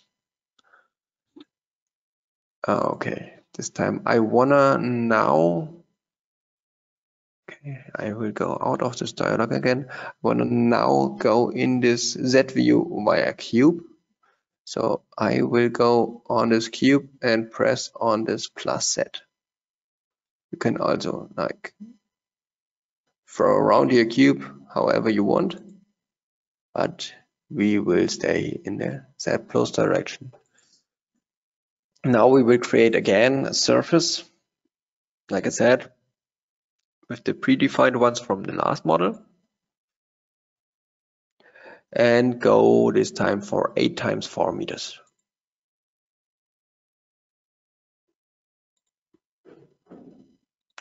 Now we will also add the location for the nodal support, and this is gonna be at 2 times 2 meters. Okay. Next thing is we will create a line support on the right side, and then we will create a nodal support in the middle. So I will go for this line support right here, and the nodal support right here. Okay, it's not really kind of seeable, so I will adjust the size for a bit now. Okay, for forces we're just going to be simple and take again 10 kilonewton per square meter on the whole surface.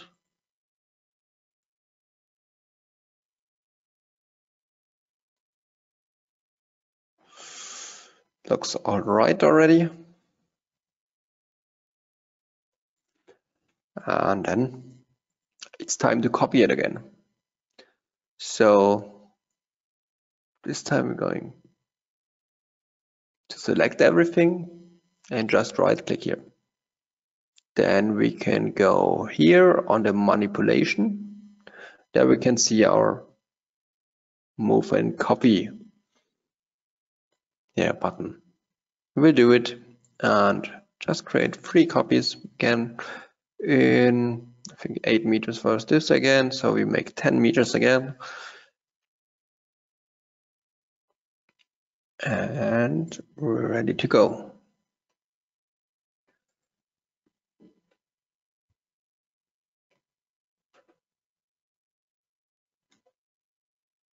So now, as always, 3 more simple steps. The types for surfaces with those surface mesh reinforcements. I will just do this real quick. 2 meters, 1 meter, 0.5 meters, and 0.1 meter. The assignment to the surfaces.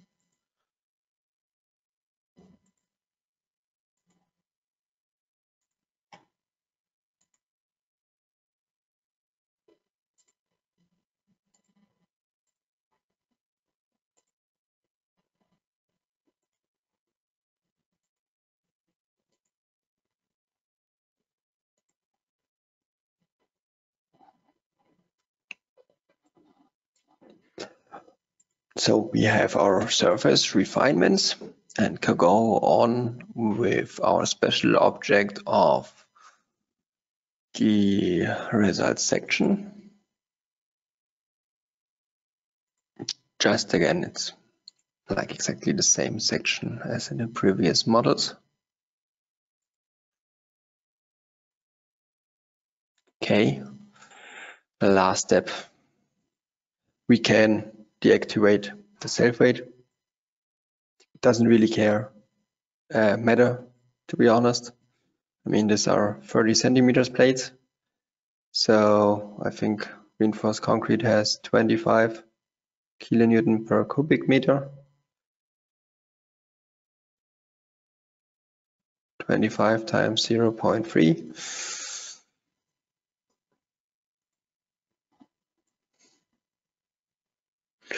It would be 7.5 kilonewton per square meter extra. So yeah, it would be just 17.5 loading instead of 10 without the self-weight. That's the only difference right now. So we can calculate it now.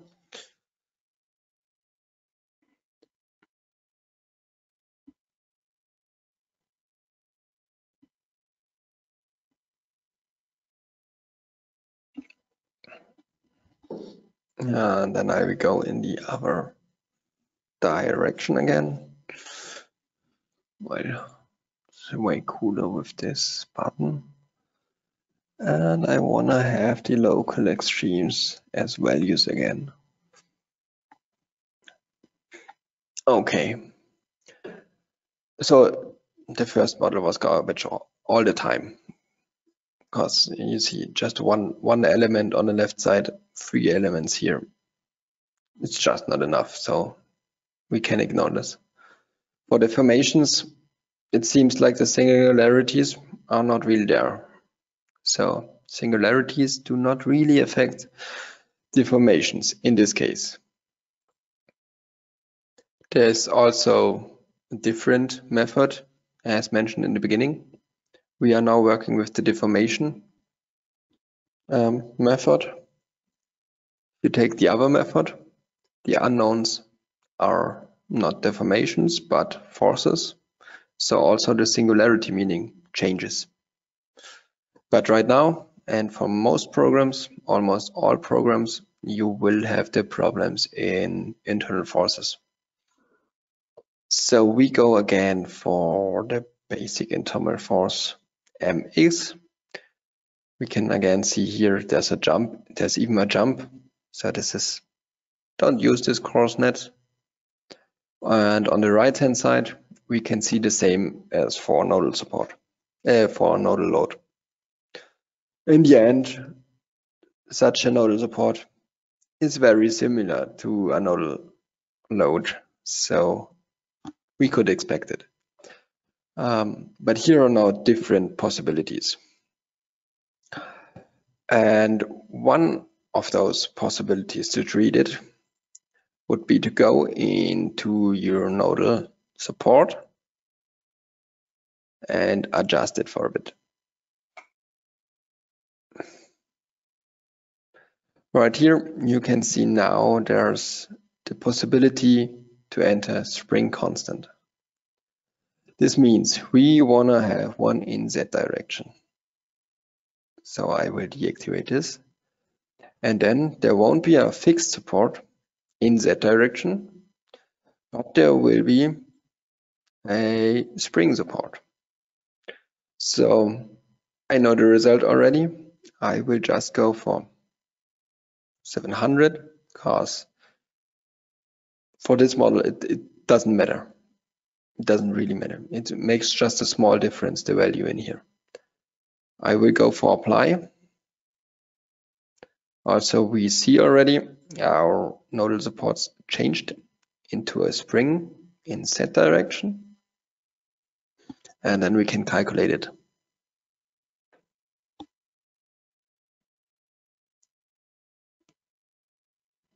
So now we're back here and we can see, yeah, it didn't really help, right?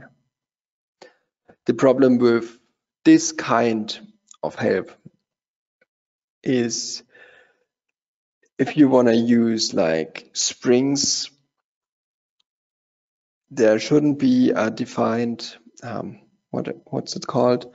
Statically defined system. Right here, we have a line support here. So this surface can freely rotate around this line. The only thing that stops this surface is our nodal support. That means whatever we do to this nodal support, it has to take everything.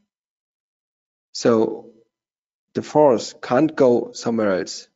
The only different thing now should be this. You can see this here. This is now the deformation. That means this one goes 40 centimeters.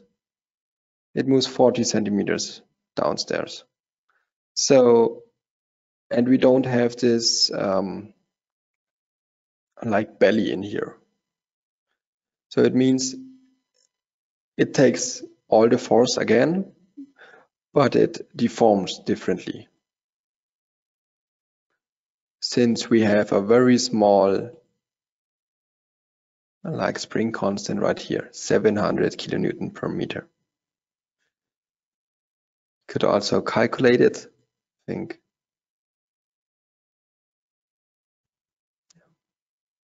Yeah, just taking the support reaction divided by this, and then we have the deformation at this place in the end. Okay, so for this case, it won't help. For bigger systems where you have walls, and especially if you have a combined system of columns and walls, and you have modeled your columns as fixed, then you will have lots of singularities. So in the praxis, for especially reinforced concrete, there's sometimes for special models, well, not two special models, just mid-size models. You would create two models. One where the columns are stiff, and one where the columns are, springs, kind of. And then you have two extremes, and then you would do some constructive thinking on where in between your solution would be expected. You can also just go for the spring constant value, but here, like I said, there are a lot of insecurities in material, in everything. That's why there's this factor for concrete of 1.5, so 50% safety factor for the material. There's a lot of space, let's say it this way. But most of the time, if you use a C2025, you will get a C3037 anyway, because the production company sees no difference in it, and it's cheaper. And it can more. But in special cases, it could be bad. So yeah, it's helpful to think about this sometimes. Okay, so the next thing we can do to treat such singularities from nodal supports is, we can see it here, we can create a stiffness via fictitious column. Yeah. Now we can't edit them anymore, but we can see here what is going to happen. We now have our column, the nodal support. As for a point load, in general, there's almost never like a needle holding a slab. It's almost always a column with a size. Mostly, I think the minimum size would be 18 centimeters by 18 centimeters. For Germany, you almost never go below 22 times 22, I guess. So we can also just take this into account. And the program helps a lot with this. We can just enter our estimated story height. In general, we know it. This is 3 meters right now. We can say the dimensions of the column, 0.5 times 0.5 meters. It's again a really big column. I think the biggest one I saw was 0.4 times 0.4. But also we have not so many like skyscrapers, so that's mainly the reason why I didn't have to plan much more. And yeah, now we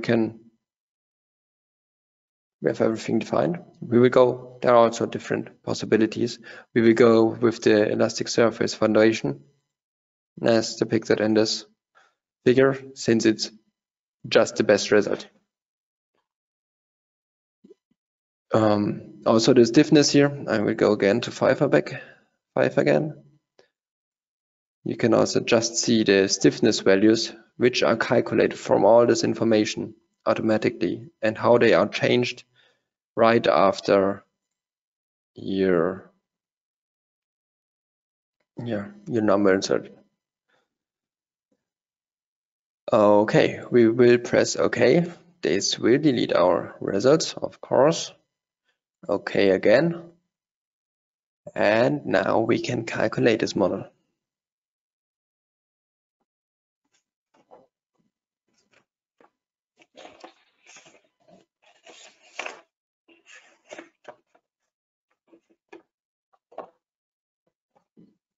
Okay. So we are back again and can watch our results of our moments. So now we can see we don't have this region where this column is standing. That's okay in most cases, especially for reinforced concrete. You design with the moment at the end of your column, so exactly this one. Generally, you shouldn't calculate with, if you have a cantilever like this one on the left, you should take the moment in the middle. So for cantilever, this option would not be the best one. You could go a different way by using one of the other options in here, like these two. But for this case, we will just say that's not a cantilever. Okay, so what we see here, we have a bit of better results since we don't have this 110 value or something here on top. But we can see also differences in those values. So that's like hardly to interpret.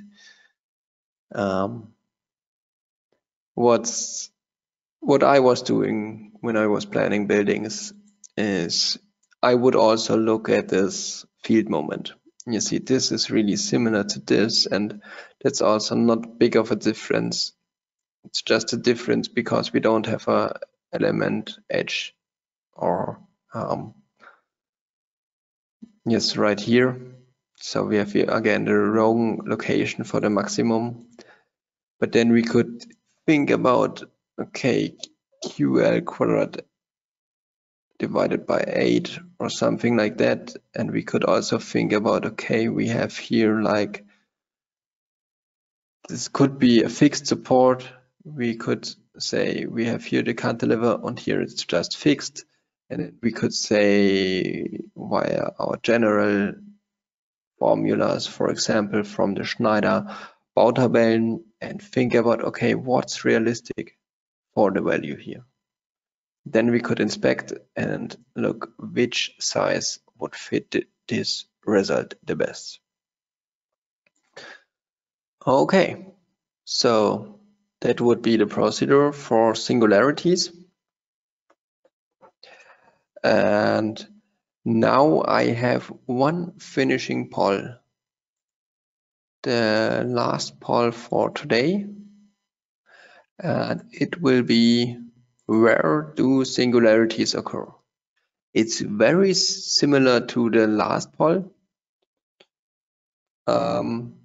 Multi answers are possible. So maybe the first one just selected one. I'm not sure if you can adjust it afterwards, but it was fast, let's say it this way. But just as a tip, your one answer was right.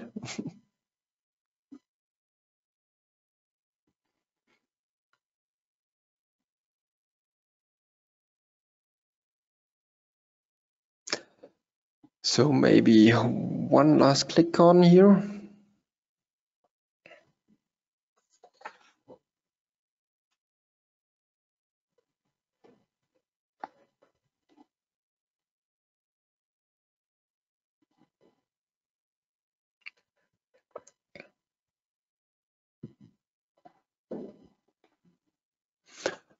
Okay.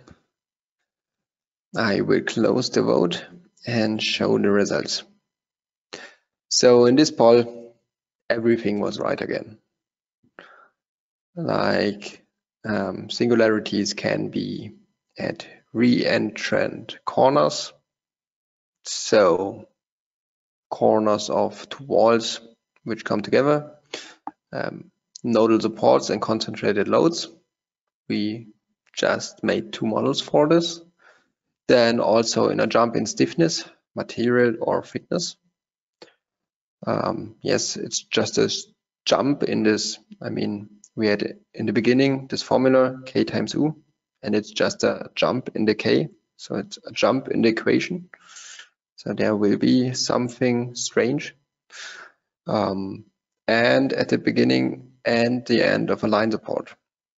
Yeah, because in the direction of this line support, at the end of the line support, kind of it almost acts like a nodal support.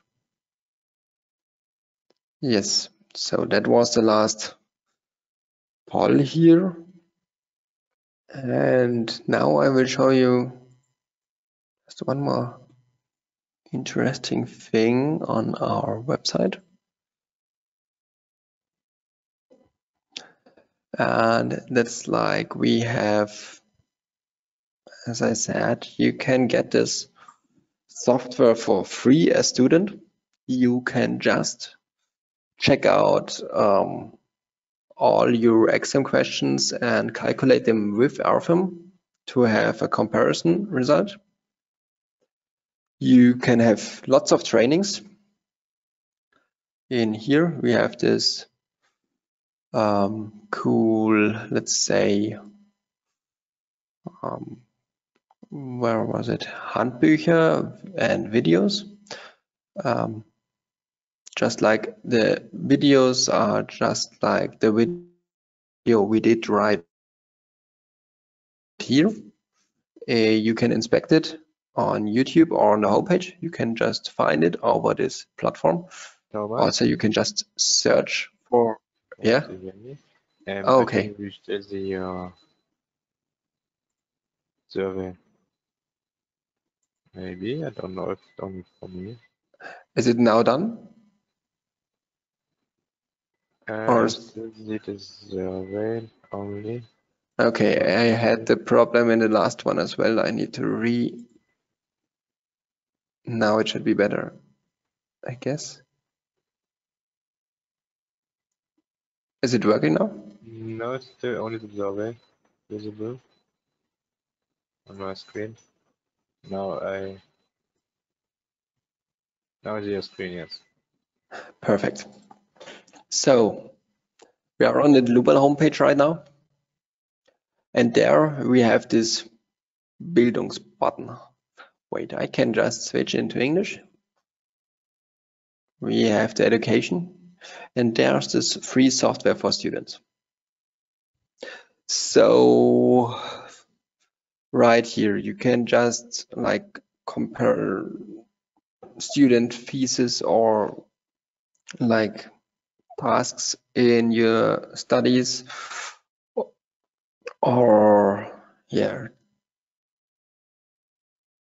test calculations. You can all make them with RFEM and compare them and have the exact results for it. Also, there will be, I just have to look for it. That's the best thing about RFEM in my opinion.